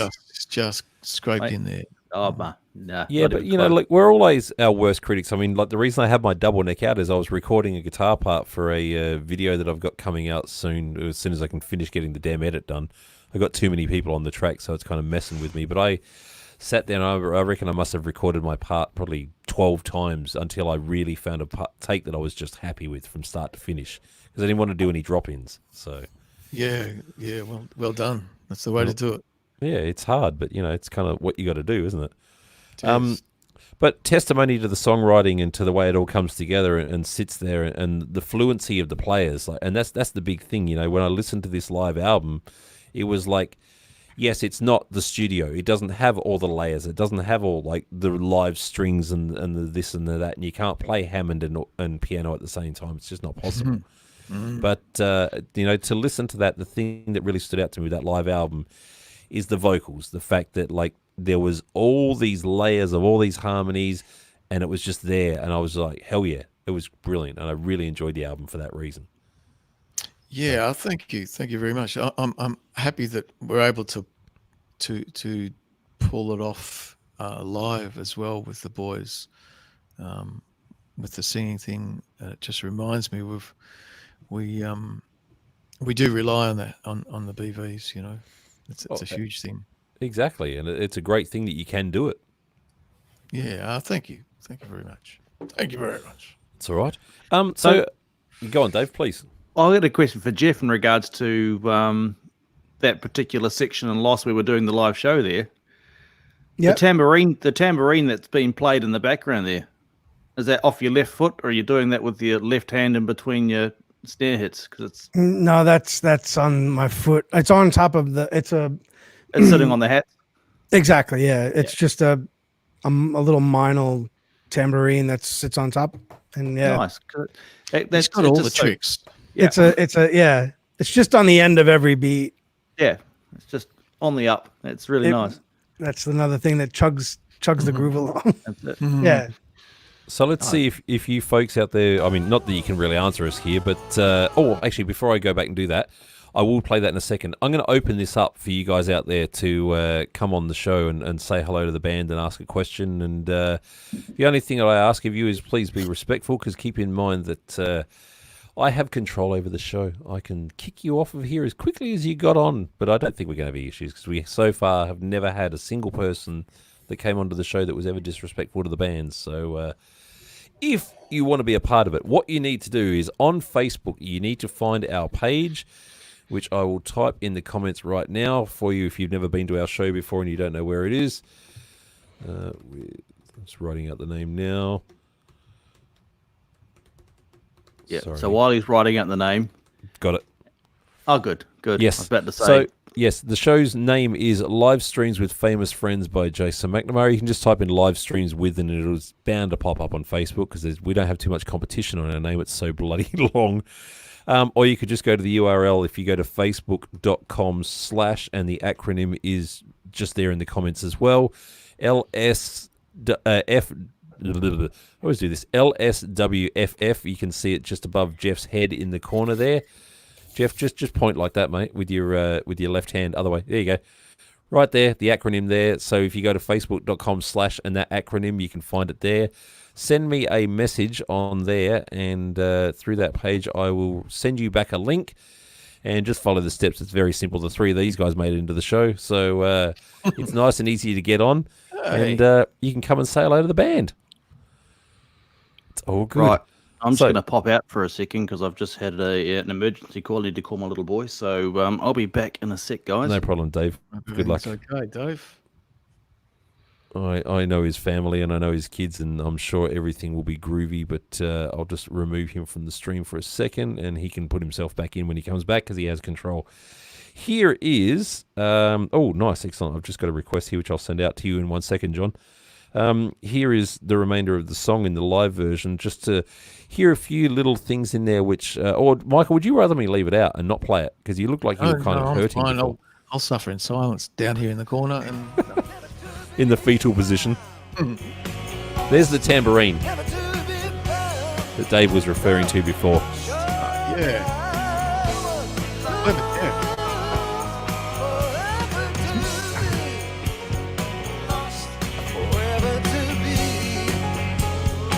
I love your piano playing, Tony. I'm serious, dude. Love it. Thanks.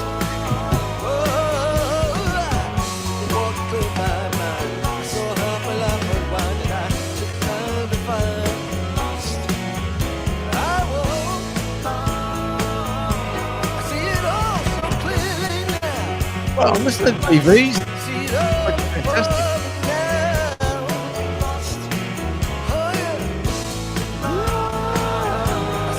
Love all those harmonies.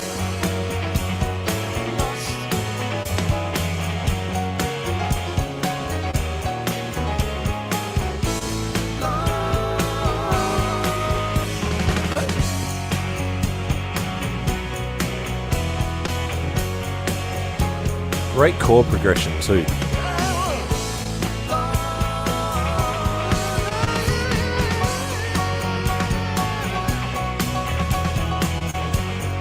Go Tony. Yeah.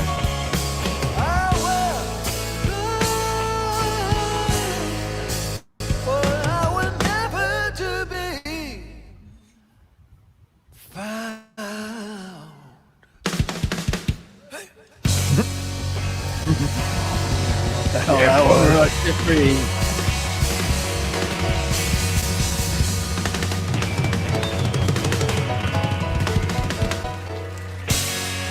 Wow. You know, I just remembered something listening to that little passage that I'm so lucky to have these blokes because everyone drives. Everybody drives. Like Jeff obviously drives like an express train. Standing in front of that drummer is a phenomenal experience every single night that we ever play. So, hearing that bit of live footage, it gives me the same feeling of you can't fail. You know, there's nothing I can do that can fail if that's the sort of player you got behind you. And Tony's a driver too. As a keyboard player, it's a rare thing. Most keyboard players are legato. They play across.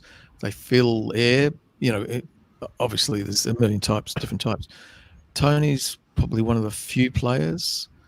And maybe there's another one, Andrew Legg, who's also a gospel player, strangely enough. They're drivers. They drive rhythmically, strong, really strong, powerful players, sort of almost like they're vertical players rather than across, if that makes any sense. And Irish is the same. He pushes like it's like you're doing 15 rounds with a fighter. He's pushing and punching and, you know, quite common for him to bust bass strings. Do you have a history of playing drums at all, Tony? No, definitely not. No, I did have a drum teacher at one stage. He committed suicide, so I wasn't sure if that was any No, I'm only kidding. You're all about the happy tonight, aren't you? No. I've never played drums. No. It's just because, like, you're such a percussive player, and Michael's dead right. You're a very percussive player. I mean, like, when I play keys, I'm more a synth player than a pianist. Like, there's no two ways about it. You know, I always grew up with, like, that's a 76 note, not an 88. So I'm okay on a weighted keyboard, but I can't do what you can do on a weighted keyboard. Well, I guess I'm self-taught, and I've never really been like much of a soloist. I've never really been interested in playing a lot of solos and stuff. So, I guess just the sort of piano style that I enjoy playing is that more rhythmic. I've probably got a piano style that a singer-songwriter would have. It's more of an accompaniment. It makes type sense. of piano style. Yeah, even though I'm not I think you're selling yourself short, Tone. I definitely think you're selling yourself short. It's way beyond that. It's like 3D. You've got a real power about it. Oh, All good, Dave? Good to know. All good. There's an interesting question here. When was your most surreal, maybe guess it could be what as well, your most surreal moment on stage? It's an interesting question. Nobody ever had a Salvador Dali moment in the middle of a gig? I think playing Green Limousine with Barry Crocker on Hey Hey Saturday was pretty surreal. Yeah, that was pretty. Yeah. I got it's weird that you say that. Go on, continue. I'll tell you, I got a really funny thing about Barry Crocker now that you mentioned him. That's really weird. I can't remember exactly how it happened, but at the time, when we recorded that first album, Michael, you remember this, we had photos of Barry Crocker everywhere. Like we used to go to op shops and find his old album covers and we'd put them on the desk, like just around. Yeah, we just love those. Like he always had these really bad haircuts where the part was started over here somewhere and comb overs. Yeah, and we just loved all these photos. And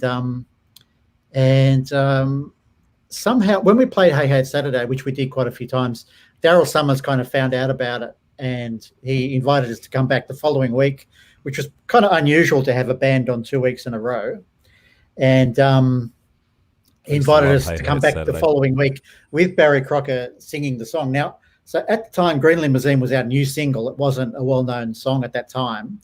So there we were going on national TV to promote our new single, and kind of sending ourselves up in a way, like that was an opportunity to promote ourselves, but we used the opportunity to just almost make fun of ourselves. And I remember Michael Gudinski backstage saying, "It's not my idea of."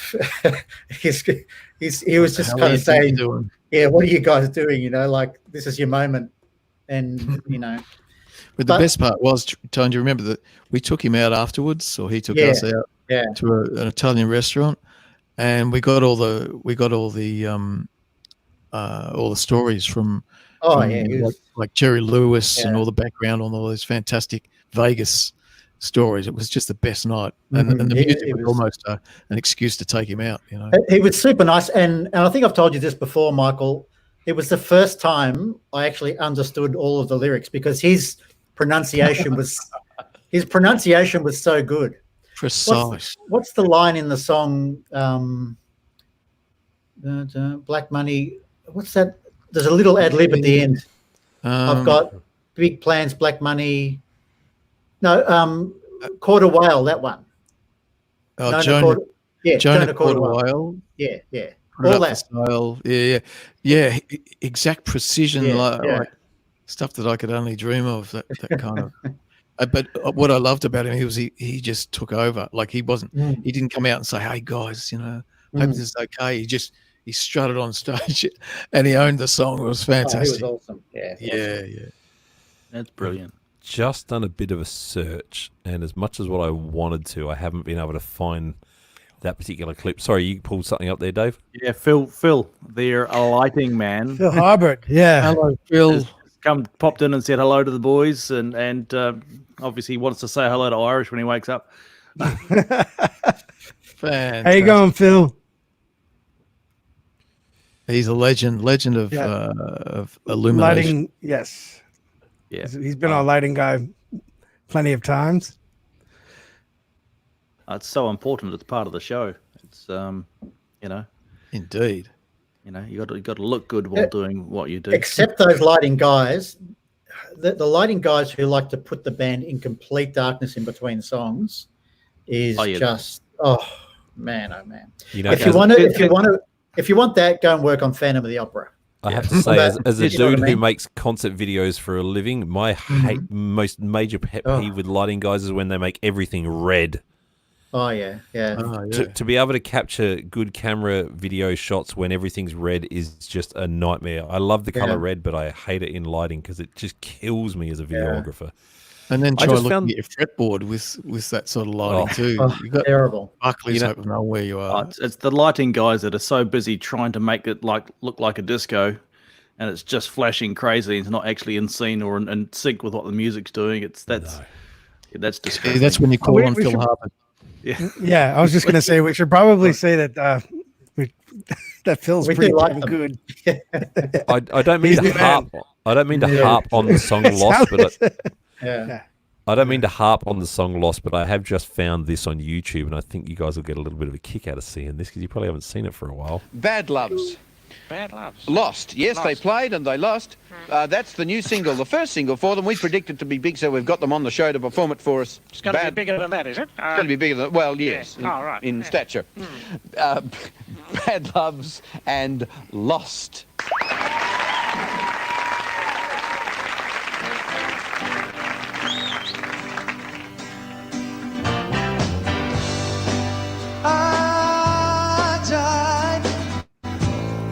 How long's it been since you've seen this?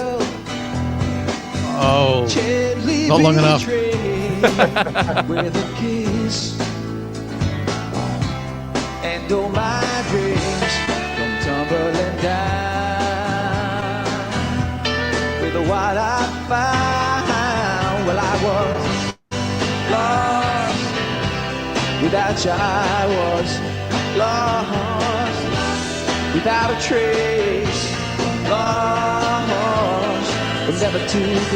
So for anybody out there who wants to watch it, just look it up on YouTube and you can see the names right there. Badloves, Lost, Hey Hey It's Saturday. There's actually a few videos of the guys doing stuff on Hey Hey It's Saturday. I noticed that Caroline's up there, and what else is up there? Green Limousine from the Mushroom 25 Live. So there's plenty of stuff up there if you want to go on a search. But there's also you guys doing The Wait with Jimmy Barnes. So I meant to ask you, how did that come about? Actually, I have to say that was my surreal moment, was playing with Jimmy on was one of those morning shows that we did. Oh yeah, that was because a friend of mine when I was 17, around 17 or 18, he handed me Freight Train Heart, and that was in my car for a long time, and then next thing I know we're actually playing with him. But continue, Michael. Wow, that's fantastic. Yeah, I had no idea that you knew of. Yeah, absolutely. Yeah. Well, don't forget that, like, on Working Class Man, that was written by and keywords performed by Jonathan Cain from Journey. So the Americans were actually pretty aware of Jimmy Barnes at that particular era, right? Yeah. This friend was a Neil Sean fanatic, and so he handed me the cassette, and I was like, "Who is this guy?" And this voice, I was blown away. Because I never heard anything like it. And on that front alone, I just can't believe he wasn't even bigger, if that's even possible.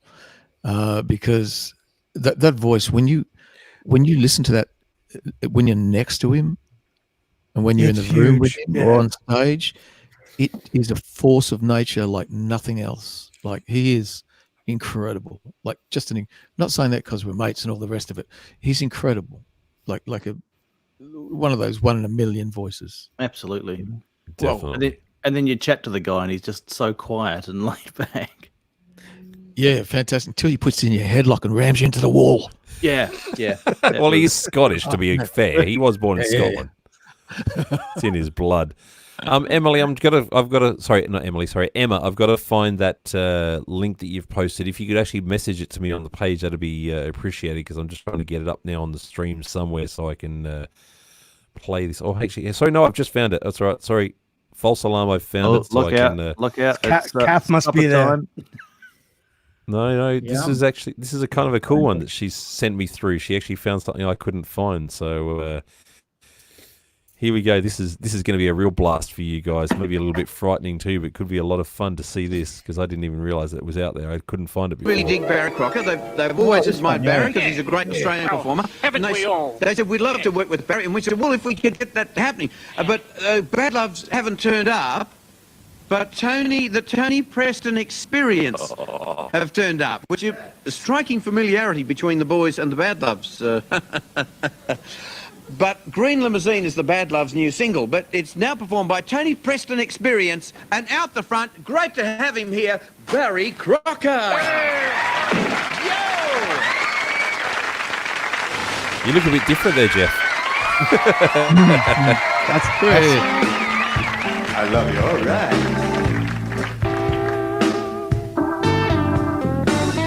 Listen to the sounds of the How's the part?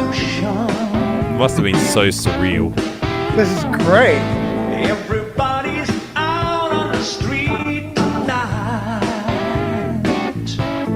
Finally, a real thing. Everybody's cool.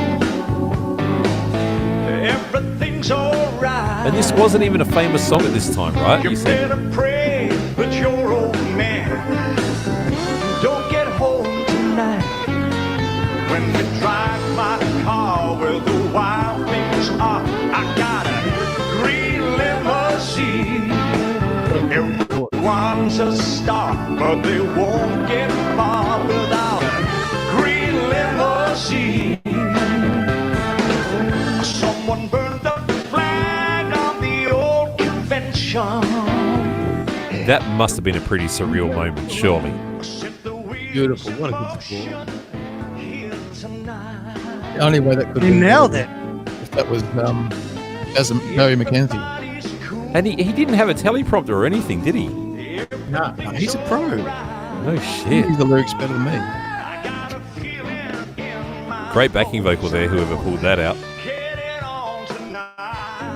Maybe some weird glitches with the internet here, I don't know.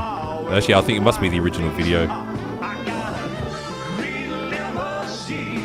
Great harmonies. Everyone's a star, but they won't get far without a green limousine. Well, no need to get uptight. I got room to spare for prophets and sweet hitchhikers. I'm gonna take you. Everybody's cool. The shoes. Oh, yeah. Match the jacket. I got a feeling in my bones. I'm gonna get it on tonight when we drive my car where the wild things are. I got a green limousine. Yeah, I'm a shining star and I glide on top in my green limousine. Jonah called away, put it up for sale, and for a green limousine. Yeah, I got long legs, a black money, How John Cleese of him. green limousine. A green limousine. Everybody get on board, pass this green machine. I got a feeling in my bones, in my green machine. Yeah, Jimmy Boston, this one. Wow, I got a feeling, I got a green, yeah, I got a green, I got a green ribbon.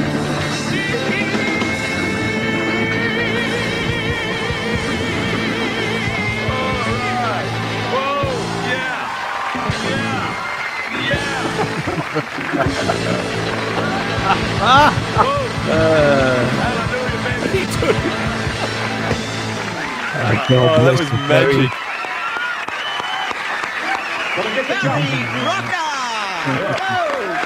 Fantastic. I have to say a huge thank you to Emma for sending that through. That was so good to sit through. Wow, That's all right. Emma's response to all of that was that she's a librarian. Well, there we go. You can't really argue with that, can you? Work.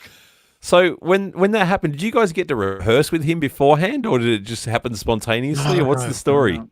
No, he just, in the grand tradition of the band, it just rolls up and sings. We're hoping for the best. Yep. So you didn't know that was going to happen until like how far before it happened? Oh no, a week or so. A week, We knew yeah, it was a gonna week. Oh, happen. okay. Yeah, no, it was all orchestrated, but the actual turning up and playing and all that kind of thing, just that was on the spot. That's brilliant. So cool. Yeah, That's great. That's fantastic.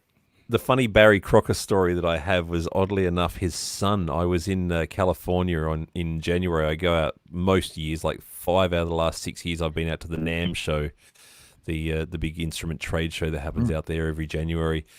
And I was visiting a friend out in Camarillo, which is like the county above Los Angeles County. And he took me for a drive out to where there's this like nice little cove. Actually, it's just behind where the real Hotel California is, like the actual insane asylum that's being converted there, that was a rehabilitation clinic.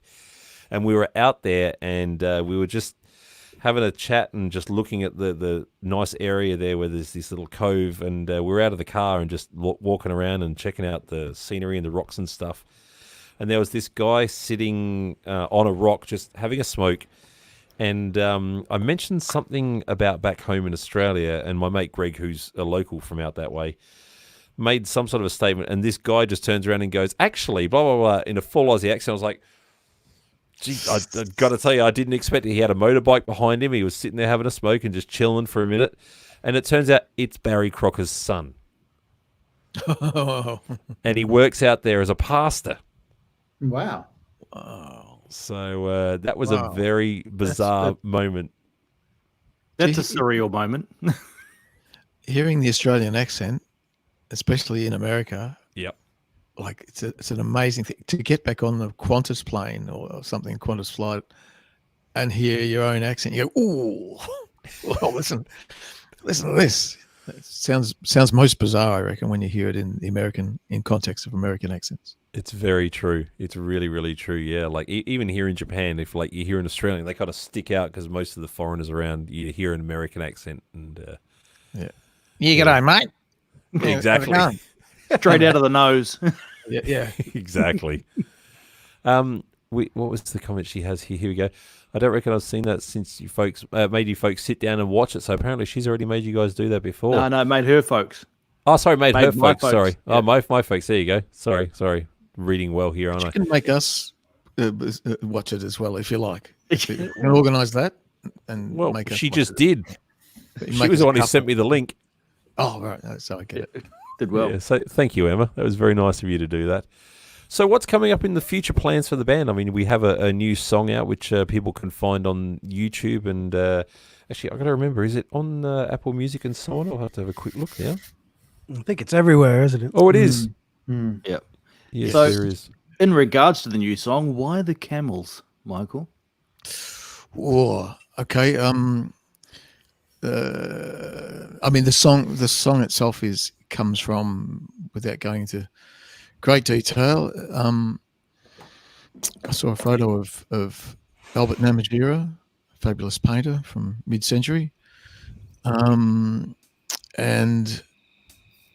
Ampol had given him a truck, at a time when he didn't have a license. Ampol saw the promotional opportunity, gave him a truck to drive with their name emblazoned on it, but he was a camel driver at the time, and so this fabulous photo that I saw in a magazine sort of inspired the lyric and the story to it.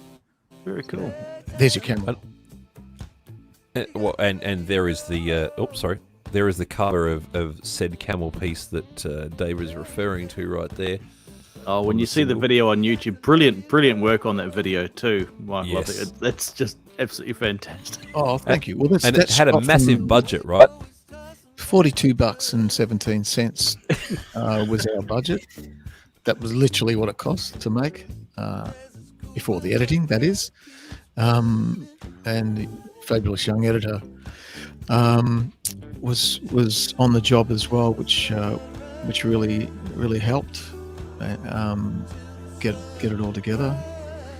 But yeah, so the camels were this. The video is about the his abandoned camel train, and they sing and tell the story of what goes down. Yeah, I thought when I watched it for the first time today, I went, "Oh wow, okay, yeah." No, you can almost see the camel's lips moving for it. It's fantastic. It's been edited brilliantly and put together really well. Was the editor, and he did a beautiful job on it. What was a big mess before it came to him. No, it's cool. It's really cool, and I love the groove on this song too. Really, just nice, laid back, plenty of pocket. Jeff, oh, there's beautiful work. Cheers, thank you. It really is. It's just type of music I'm getting into a lot later in life than I should have. I should have got into this stuff a lot earlier myself, because playing and listening to a lot of rock music and not really listening to a lot of the soul and bluesy stuff, and missing out on all the space that I'm now finding as I've got older.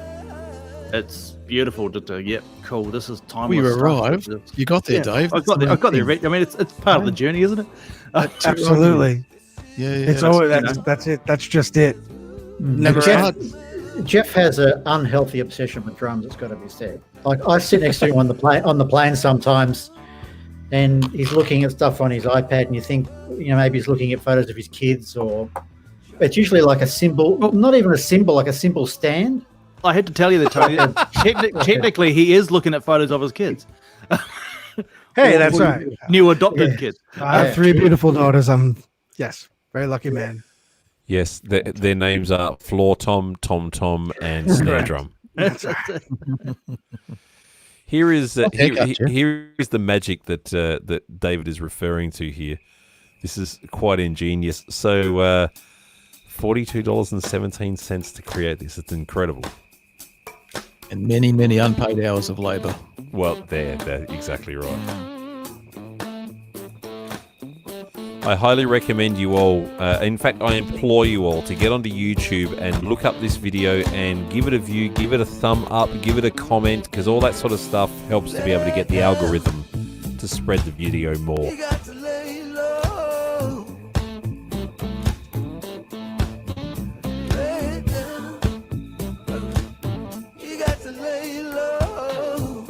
So just to force you all into doing the same thing as what I'm about to do right now, go into YouTube, hit that thumb. I've just given it the 21st thumb up. Scroll down a little bit. In the comments, you need to add a little comment. This is a great return from a fabulous band. Something along those lines. Chuck that in there. Support the band at least by doing that, because it actually gives them a stronger position in the algorithm on YouTube. It's a nice thing you can do for them if you're a fan. And in the right hand corner there was that video that Jeff was talking about, doing Sunrise with Jimmy. Yep, there it is right there. Yep, indeed. Yeah. So make sure you get on YouTube and look up the song.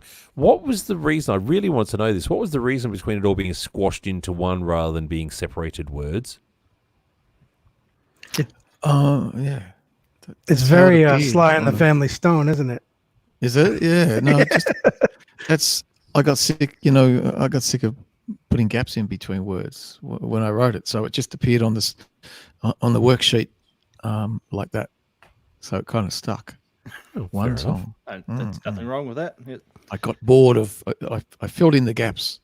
Considering we were talking earlier about how great this band is with space. I left that alone. I purposely left that alone. That's usually something I would say. But I walked away from that one going, leave that one, David. Plate glass window, sledgehammer. Nice to meet you. Yes, indeed. So what's the future hold for the band? What's coming up for you guys? I mean, obviously we're stuck in the problem zone right now, but what were the plans? Like, what were you guys... What was the trajectory before all this happened, and what are the amended plans? Do we have anything on the books, so to speak, yet? Yeah, well, we're 70-something% through an album, nice. Which was Dan Corliss that called in earlier at Dan's studio. the Wick, which is an amazing spot. So we've got some really good tracks down there, and we're just putting out as much material as we can, because we've got, it's a reinvigorated period of our lineup, our history, all the rest of it. So it's all systems go. Not really, I don't think we need to do the heritage thing, which has been a bit of a popular thing over the years. If the band and with a band this good, these guys as playing in it has made the difference and given it a new lease on life. So it just wants to push ahead with new music, Nice. And Well, the there you question go. is that just quickly, Dave, 1 second before you do that, I've just put the link in here. I had a couple of people who wanted to come in, but for some reason they haven't made it through yet. But there is the link right there if you want to come onto the show quickly and say hello to the band and ask a question. If there's a burning question you have, or just say hello and give them some love, there's the link to do it from. So find that in the comments on YouTube and Facebook. Sorry, back to where you were, Dave. So Steve just asked, obviously you're 70% of the way there. How long will the next 30% take? Well, that's what a good question. Steve, forget it. Don't ask that question. We're not answering it, are we, boys? I'll be We're not back in going to just 1 commit to second. any time. It takes as long as it takes, isn't it? It takes. I know Steve. We know Steve. He's going to give us a hard time. No, it's taken a hell of a long time, and it's just ready when it's ready. I think that's probably the best answer to that. Bit long-winded. Oh, well. This band doesn't fit neatly into any sort of graph. That's Any the best way framework. to have it, though. It's as I said, it's ready when it's ready. It's like, yep. Now it's there. The Yeah. inspiration's Yes. there. The groove, that will to get back into the studio to do that stuff is there, and that's when it happens. That's where you get the best sort of feel and vibe and groove. So Well, I think Dan Steve- just said he's Sorry, ready. He's ready. And it's funny. I was just about to say, Dan, too. It's one of those things where it's like the possibly the worst time in music history, in the history of music, to get in a room for a band that gets in a room and plays together. absolutely, To actually do it. However, having said that, the studio there, the main recording studio, is the biggest in the Southern Hemisphere, and we could all stand at far corners of that studio and still keep up with the social distance. You'll be in absolutely. different postcodes. Yeah. He could We say actually that. have a gig at the end of this month. We haven't. That's something coming up. A live stream, yeah. Yes. Fantastic. Yeah. At yes. Festival Hall. I believe it's a festival. A live Yeah. stream from Festival Hall with an empty room? That's quite a large venue to have empty. Oh yeah, no, it won't be empty. It definitely won't be empty. There'll be at least 12, I would say. Yeah, with the distancing. Yeah. Nico, if you can hear me, I can see that you are there. You need to turn your web camera on. Otherwise, we can't see you, and I don't believe you've got any sound coming through yet. I mean, we can try, but actually, let's just see what happens if we try and add it to the stream. Can you hear us, Nico, or not? Yeah, Okay, you just were shy to have your camera turned on? I don't know how to do it. I'm dumb. There's a button Boys at know the, that. there's a button at the bottom that says cam/mic. You should just be able to choose your camera from there. But I mean, look, by all means, Nico, feel free to go ahead and say what you wanted to say. We can at least hear you, so go for it. It's just got audio, chat, and leave. Oh, that's interesting. I don't know. Don't leave. I'm Don't not- leave. Well, not yet anyway, until you say what you want to say and ask what you want to ask. Like 5 years. I'm not leaving now. Well, go for it. I just want to say hello to the boys. I miss them. Hello, Nico. Hello. Hello. Hello. Hello, love. Hello, darling. So I assume these boys know who you are, even though they can't see you to know who they're talking to? Yeah. Oh, if I say Nicola, they will. Oh, Nicola. Ah, Nicola. Yeah. Okay. I've been Just jump- drinking. oh. You guys have been going for like 100 years. I've been drinking. I'm sorry. Don't be sorry. Are you still in Queensland? Yes, Fabulous. You've got budgies in the background. I do. I've got birds. I've got the dogs. I've got another band live streaming. It's all happening in my world. You've got like 6 budgies. There's lots. There's only 2. There's only 2. Out. Wow, that's a I lot really of. want to go on the camera. Why can't I go on camera? I don't know what you've done with the settings. Are you on Google Chrome by any chance? Because that's what you actually need to be on for this thing to run super smoothly. I should have mentioned that earlier. Oh. I'm not actually. Yeah. You're not, Jeff? Google's evil. Can I say that? Yeah, no, You it's fine. can. You can say it. it if you like. It doesn't bother me. Well, we That's a can. noticeable, We have to say the problem. I'm not sure we can say. Yeah, you can. No, but which browser are you on? Because I've been told that, and I've had troubles with Firefox before. But what are you using it with? Firefox. That's weird. cool. It didn't run smoothly for me. Good to know it runs smoothly for someone else. I think they use the same rendering engine. Yeah, Potentially. It doesn't work well on Safari at all. No, it At doesn't all. like Safari in the slightest. All right. Nicola, can I draw your attention to Jeff's hair? You can. Can we get a comment on Jeff's haircut? He's cut it himself in these Oh, hard wow. times. That's What do you think? pretty good. Oh, gee, thanks. There we go. I reckon it's pretty damn sexy. What colour's red there, Jeff? Sorry. What colour's red? What color's it's, red? It's such an Australian joke. He doesn't get that one. Meaning that beauty- you've turned red because you're being shy and embarrassed right now. Oh, I'd yeah. get a stick in the back of the head if I was in the room when I said that. But on stage Pretty here, much. That's right. Yeah, but a bit far to throw all the way to Tokyo. There it is. Isolation hairdo. Nice. There's Totally. a reason why. There's a reason why I wear a hat. Apart from having I'm my, doing haircuts this weekend I- if anybody needs some. Nice. I'm hearing you, David. Yeah. Oh, the hat's there. I mean, I haven't been able to go to anyone that can do my hair, let alone, I've got my father's receding baldingness going on, so it's not a good look at all. So the hat covers all sins, and it can stay there. Yep. Steve Kim McCarb here says Michael does that to me. I assume that might be the stick in the back of the head joke. I'm not sure what's going on there. Or the haircut. isolation I'm not hairdo. Yeah, I'm not quite sure now. Sure. Yeah, no, I'm not Yeah, sure look- either. Oh well. That's, So What do you do to her, Michael? well, that's behind closed doors, Tone. You don't kiss and tell. You should know that. I thought those days were long, long gone. They were never there. Actually, now I've got to be honest. So, Nicola, is there going to be a question at any stage here, or it's just literally just you wanted to say hi? Yeah, no, I just wanted to say hi. That's Okay. good. You can do that.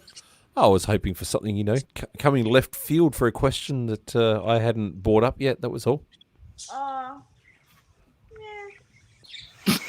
We were due up your way before this I whole know. problem came. I was Were you doing coming to like those 3 or 4 shows? concerts. Oh my God, that was like a whole run. Wow, I that was hard. bringing food. She was bringing food. There you go. Yeah, Were you? Damn. I know. Damn. All right. That was the beginning of all this, wasn't it? That was Was- literally the beginning of. Literally the beginning. They closed everything that weekend. Yep. Yeah, that's not fun. Yeah, you were still coming right up until the Wednesday, and we're playing Wednesday, Thursday, Friday, and Saturday, and then yeah. I thought there was there a Sunday gig as well? No, No. maybe not. Why do Oh, I God. remember this? Dedicated fan. Exactly. I am. Ridiculous. Absolutely. Well, Nicola, you'll be pleased to know Yes. that the wonderful Kath, who's just walking past me at the moment, provided everybody with rainbow cake. Oh. And a cookie. So you're welcome to join in anyway if you'd like. Let me just sample it for you. Just make sure it's okay. Yeah. Yeah, it's all good. It's good. Nice. The cake is good. Good, all right. And we have a request here. Central Coast, New South Wales, please, guys. Don't forget us. What part of Central Coast? Yeah. I'll tell you whether we're going to play there. We'll tell you if we've forgotten you or not. Yeah, hang on. Is Central Coast more like Wollongong through to Newcastle, or is it more higher up? Gosfordy, isn't it? Yeah, it is. Yeah. Gosford. Ish. We, Beautiful part of the coast. Beautiful. yeah. Dave and I went through Gosford on tour with a band many years ago and had a frightful experience. Well, we didn't actually have the experience, but we kind of caught from stopping at a roadside stop that was like a park area, and yeah, we were quite surprised by the things that were happening in the bushes, to say the least. Isn't nature beautiful, Gosford. if sometimes confronting?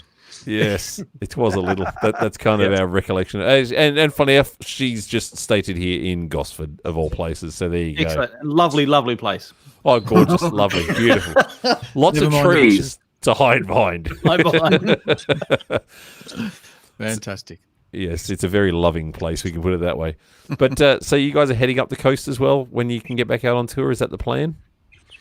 Yeah, I don't know. The boys and I have got to discuss it, but I reckon we jump in a caravan and just do a linear straight up instead of flying all over the place like headless chooks. We'll just do it in a caravan. We Tony actually will love this. we actually just played Lazot's in Newcastle just before all the virus stuff happened, and it was probably one of the best shows we've done in years. What a Awesome. wonderful. That was- Suddenly, fun. Brian. suddenly That was a comments lot are of coming fun. in thick and fast here. So here we go. Yeah. You have to make it to NZ. Absolutely. Where Central would we Coast play, League. Dave? Oh, well, if you're in Auckland, probably something like the Power Station or where else would you go? I mean, let's just get you into the major stadiums, get you into Western Springs. Let's just go. We'll go huge. We'll just go massive. And Wellington I'm was so Wellington. down for that. Yeah. absolutely. Wellington. What's in Wellington? That's good. I can't remember the name. Nicola's see just how- removed herself, but thank you for popping by, Nicola. Thank you. Wow. Oh, if you're coming into Hawke's Bay, there's a couple of really good venues. The Cabana or Paisley Stage, both very good venues locally here. Yeah. Well, any Um, excuse. Absolutely. She's Nope. back. Fine she's land. And we have a request here. Central Coast Leagues Club has started having bands again. Please come and visit when the problem is over. I love how you caught that, Kristen. The problem. I appreciate you using our well in. terminology. Yes. Oops. Love and miss you guys. Not going on camera. As I'm in Jim Jam. jammies. That's a good reason. Not a to good go How are you, Karen? Yep, but loving this. Great to hear. See you're all well. Also, Central Coast an hour from Newey, so come to Newey as well. Request Yeah, exactly. No, love it. there. How about Perth? It's almost almost problem-free. done with the problem. Yes, We were So- actually booked. We were booked in Perth, weren't we? Yeah. We'll make it back out there. Yeah, absolutely. No, jump on a plane, then a caravan. Apparently, somebody doesn't want you doing too much traveling. Statement here, Caroline, my mate's favorite song. Here's Titoline. Sorry, Titoline rather. Owns a hotel. So there you go. Has all your albums. So there you go. Ah, cool. And also a request to come to Wonthaggi. Sorry, I don't know one. I heard the name, but I don't know where it is. It's a geographically. It's in fabulous little Victoria, town. yeah. Yeah, in South Gippsland. Beautiful part of the world. Nice. Yeah, true. Let's go there, There we go. boys. He's in Triel in Austria. Wow. Oh, wow.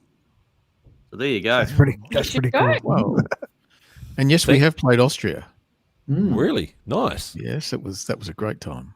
Had a ball there. We lost our bus driver to a fight and got thrown in jail. And we had a big coach, and we Damn. couldn't escape Austria because we had no one to drive. So Do you remember that, Tony? internationally, outside of Australia, I do where have remember you that, guys yeah. played? Europe actually is just big towns through Europe. Never played in the US. We've mixed an album there, but in Jeff's hometown, but home country, I should say. But we've only played through Europe a couple of times. And we went to New Zealand as well with Jimmy. I always think of that as home, but yes, Yeah. true. It is home. You know, Yeah. it's lovely to have you guys, the West Island of New Zealand, They coming always make that across. gag. Cancel that New Zealand trip. It's off. Oh, look at this. I have your live album from Amsterdam. Look at that. That's a great record. Yeah, That's a great record. beauty. John, I don't like that. The gentleman who's commenting here, his name is John. I sent you the link. I don't know why you haven't come through. I don't know what's going on there. Oh, and Michael's suddenly dropped off for a second. Something's going up with the internet. But John, we're waiting for you to appear, mate. What's going on? Come on in. Come and say hello. Am I still here, Dave, or is it just Michael you're waiting for? You're good. No, we're all good. Oh, he says he is. Oh, I don't know what's going on because I haven't seen you here yet. Come on through, mate. And also another comment here, a second for Perth. They're waiting to see you guys. We'll be out there for sure. Yeah. And there's also a request for you to come down to Phillip Island. John, we're waiting for you to appear, mate. What's going on? Come on in. Come and say hello. That's an interesting delay. That's it. That's a YouTube delay. Yeah, something's going weird there. Something's going crazy. Bloody interwebs. Yeah, well. Yeah, I've just lost all of your faces. Can't see it. Well, I've definitely got mine attached to my head. I'm touching it now and it's still here. No, you're not allowed to touch your face. Oh, I'm in isolation. Oh, yes. Thanks to this problem, I've worked out there's two things I really love: going to non-essential places and touching my face.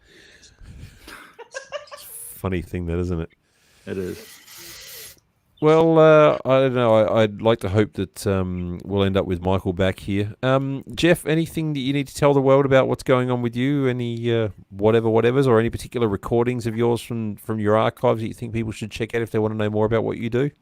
Not really. I don't know.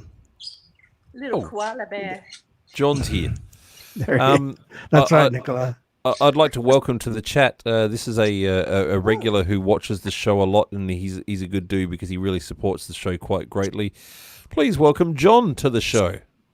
Hi, guys. There he is. I thought I was on. I found out that I didn't scroll up and actually hit the button. That's what it was, because I was waiting for you. Yeah.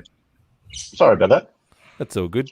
So, just so you know, Nicola, if Michael happens to come back in, I'm probably going to have to kick you off the chat so we can get him. Oh, she's gone already. Look at that. She did indeed. Something I said? Yeah, was it? It's not you, it's me. I mean, it's not me, it's you. Usually. Actually, before we get into the Badloves chat, yes, I wouldn't normally whip it out, but because you showed me yours before, I got a Greco too. Hey! Nice. Just so happen to have it here just to fool around with. But anyway. Very nice indeed. I went woohoo when I saw that you're getting these guys on. Jeff, I haven't had the pleasure of meeting before, and I don't know if Tony would remember me at all or not. Back when he used to see me, I had long hair and none of it was grey. But, whereabouts? Well, man, how I learnt of the Badloves was a friend of mine that I was playing with said, you should come and see my bass teacher's band. He does a Mellencamp tribute. And I met Irish at a Scarecrow gig. And I went back the next day, brought another mate. He greeted me like a long-lost friend after meeting me only the week before.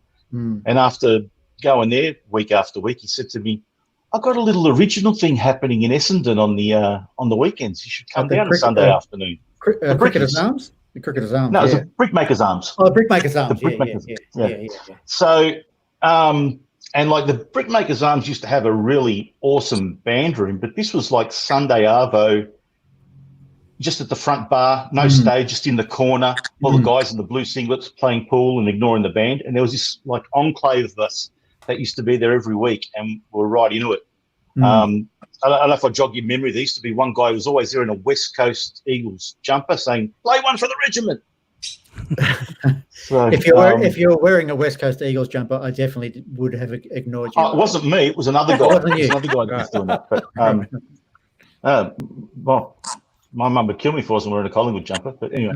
I knew that was a reason why I couldn't remember you. There you go. I can take or leave football, but like show me your teeth. My teeth.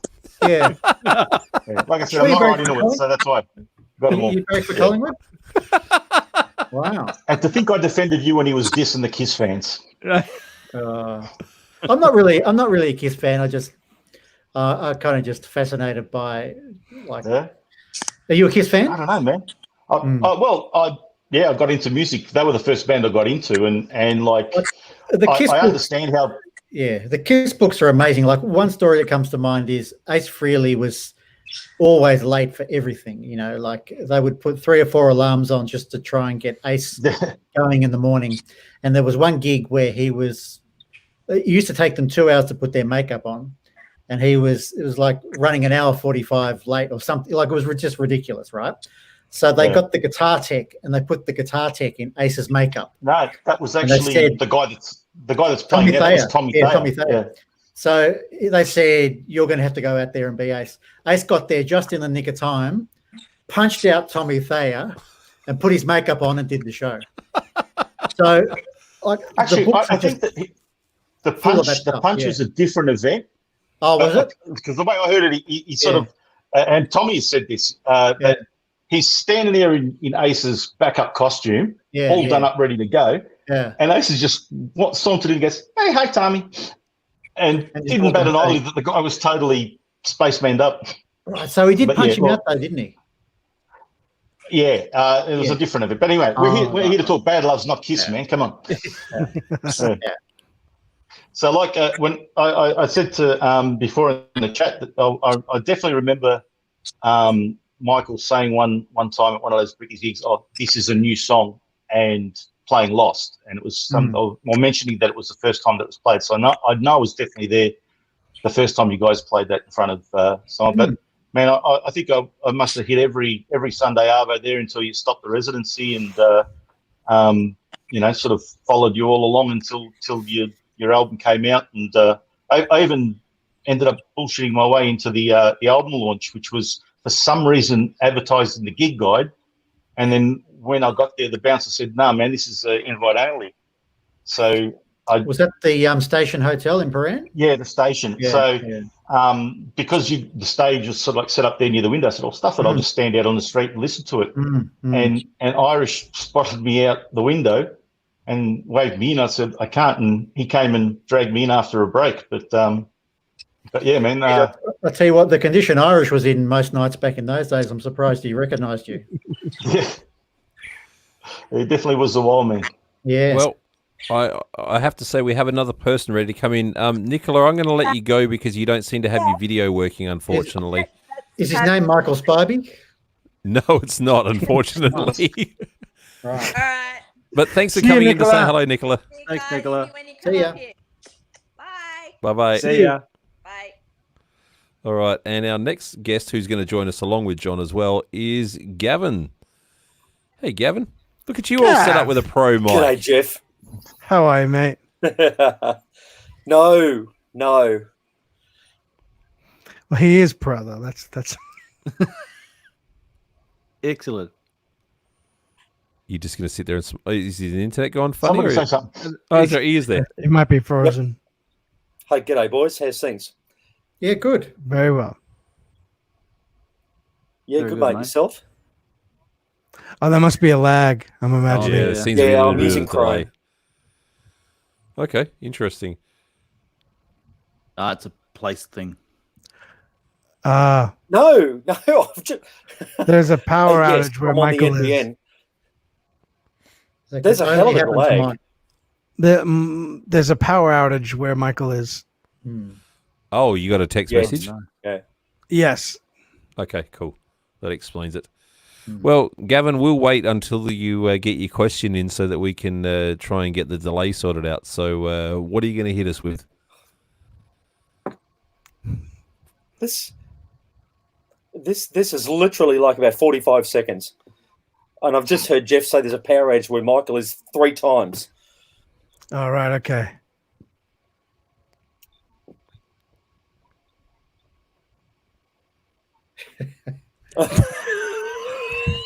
This is really Riveting stuff. We're all staring at each other. It's the most polite Zoom meeting I've ever been to. No, you go first. For some reason, it doesn't seem to be working very well for Gavin at all. I'll tell you what, I'll get off and then I'll come back in again. And I'll wait for you to hear me first. You know, I'll just Try kick that. him off the stream and let him do it himself because he'll. Who have you realise got what's there, going on Tony? then. This is Paco. Paco. Hello, Paco de la Cia? No? Yeah, that's Paco. That's Paco Feathersword, mate. Man, Oh, sure of course it is. Feather sword.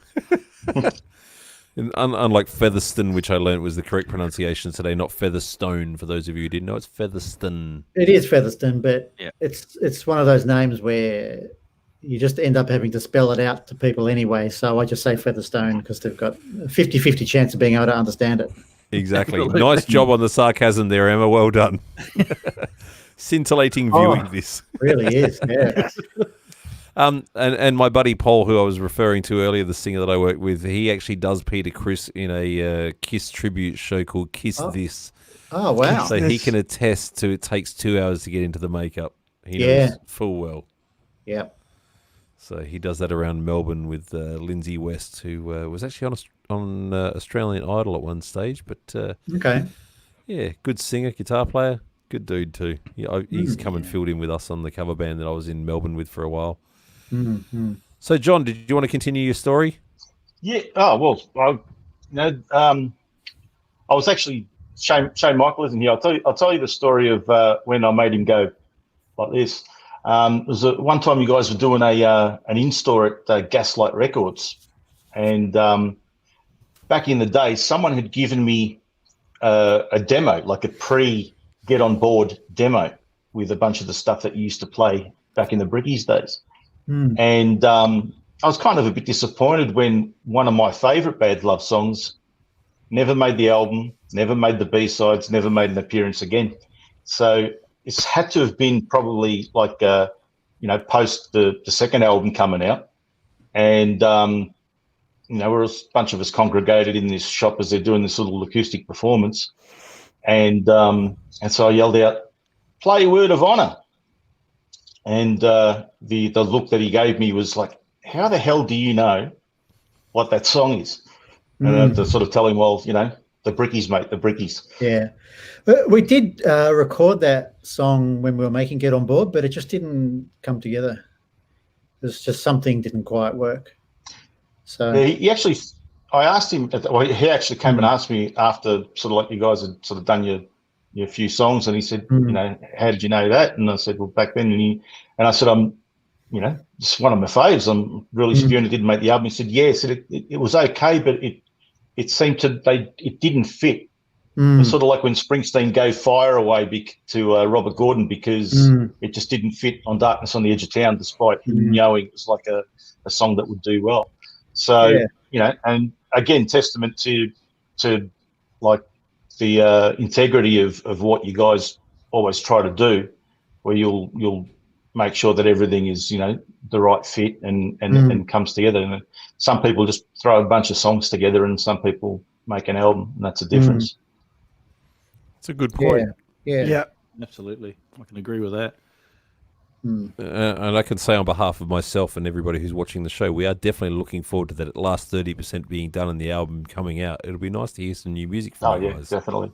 it's the last 5% that'll take the longest, let me assure you. It always does. It's like Yeah. renovating a house. Yeah. Exactly right. We call it Eastern Spivey time. I can say that the songs they're pretty killer. I'm excited to get this out. Mate, well, if And as with any artistic, if that's anything to go by, Soul Brother Truckin', if that's anything to go by, then yeah. There's another one that's nearly done. That's going to be a single that's going to be out hopefully soon. I don't know what's going on with the whole problem at the moment, how far that's setting us back, but there's another song coming out and then the album will come out. But yeah. Nice. So how much of the album's actually recorded so far? All the basic tracks are done. Oh, wow. Yeah. I think there might be 2 or 3 more songs to do, but other than that, the album's nearly like the basic tracks we went in and did them pretty much live. Cool. That sounds good.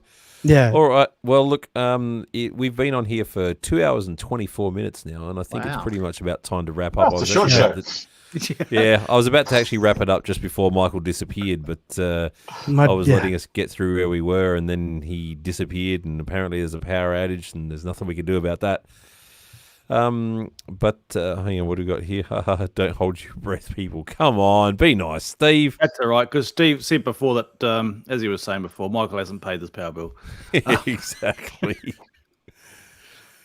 But yeah, listen, gentlemen, thank you very much for your time and for being here and just giving us some insight. You know, it was a really cool thing to be able to hear some stories behind how things went together, and seems to be a lot of love out there for Jeff as well, which is nice to see. You know, sometimes when new people come into bands, it gets a little bit challenging and members change and what have you, but it seems to be there's a lot of love for you, Mr. Concy. Oh, absolutely. It's cool. Yeah, there should be. I'm this hanging to come and see you play. Yeah. Those guys- Absolutely. Unfortunately, since you guys got back together, I've every time there's been a gig, I was living in Sydney for a while, and I'm back home in Melbourne now, but it'd always be some reason why I couldn't make a show, and hanging to come back. And I'll wear a KISS t-shirt so you recognise me. Fantastic. And I will say it was by my recommendation that Jeff joined the band. So. It was exactly his recommendation. Absolutely. Look, And amazingly, Jeff joined the band without an audition or anything. We just went That's to right. the rehearsal room and just rehearsed and didn't even question it. It's just one of those things where it's just such a natural fit. And the funny thing is he plays nothing like Chris, the previous drummer, but he just brings his own thing to all the songs and it's just perfect. So we're really lucky, I guess, because a drummer can just make or break you. But with Jeff, it was just such a natural fit. Thanks. I've actually been seen. yes, Cinnamon. Definitely looking forward to see the boys in Napier. Come on, boys. Do you know Cinnamon? I have no idea. Oh, there you go. So Come on, local mate. from Dave's area. New Zealand is, it's small, mate, but it's not that small. Oh, you never know. And there's a request here to come to Florida. So there you go. Florida, wow. That gentleman there is actually a drummer Florida. that I used to play with in Adelaide, who lives in Florida now. So he's actually an Adelaide boy himself, right there. in that comment. My dad's down in Florida. Oh, nice. Yeah. It's what every New Yorker does, I think. Yeah, I figured that when they get to that stage. Like And, in Seinfeld.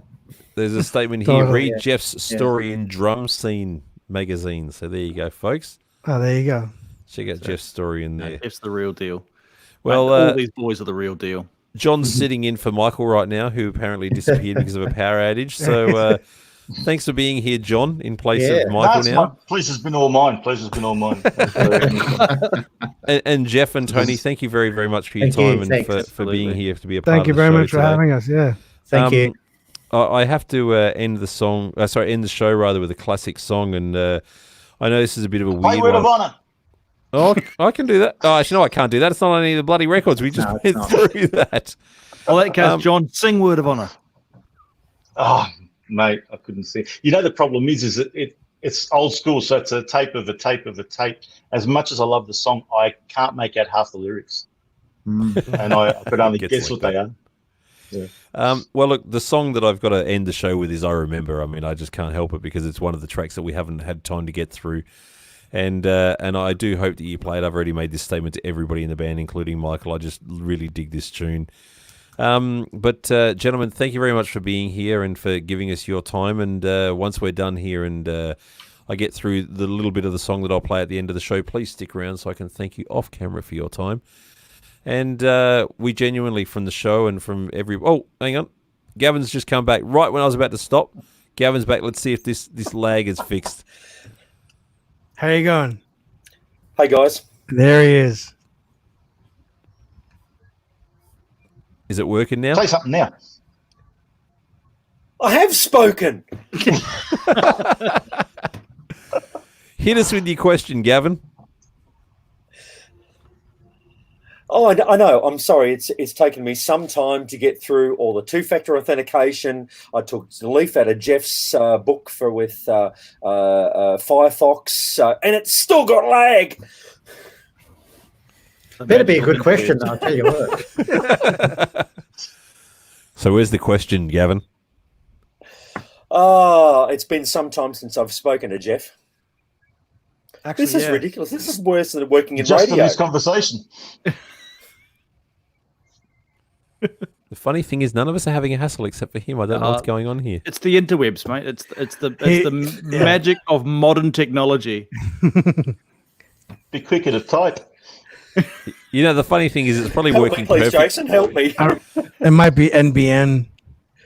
Yes. The NBN Sorry, network in come on. Australia. Yes, it's NBN, Jeff. Yes. It's working now. Oh, it can't be too much of a lag then. Jeff, he's hearing you, so you speak to him, and I'll shut up. Oh, okay. So I guess Tony's asking you what was the question? It would. I don't know. Do you actually have a question?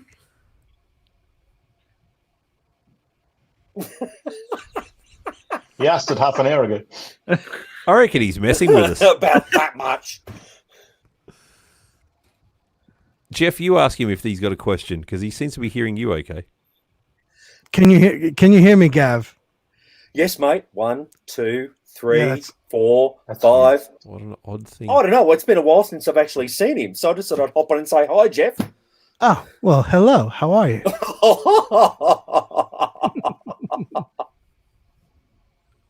Oh dear. Crazy. Too crazy. Hey, I actually have to get moving here. My daughter's waiting for me. Yeah, I've got to get it going too. Unfortunately, Gavin, it doesn't seem to be working for him. Jeff, he seems to be able to hear you, so please tell Gavin that for some reason you're the only one that can hear him, and apologise. Yes, we're Jeff, call me. Mate, call me. Yeah. I'll use I'll the chat to you NBN. afterwards. Take care, everyone. All right, for some See you reason, later. sorry, Gavin, it's not working for him. But anyway, look, guys, thank you very much for being here. It's a little bit of a messy ending, but it's the way it goes. We got a hello from Tennessee, just for the record. So thank you very much, John Harden in Tennessee, for being here. But unfortunately, we're about to leave because it's the end of the show for the rest See of you, us. John. John, thank you. David, thank you No, as man. always. Jeff, See ya. Tony, As and always. Michael when he was here earlier. Thank you very much, and make sure that you keep supporting these guys because what a fantastic band. Thanks for watching. Bye-bye. Absolutely. Bye. Thanks for having us. You had nothing, my dear. Every meal you ate was served inside a can. And I remember you knew something called love, and we hitched along the roadside in the rain. And now I've gotta say, not no more you that way. Every inch of you's a star. Now a chauffeur drives your car.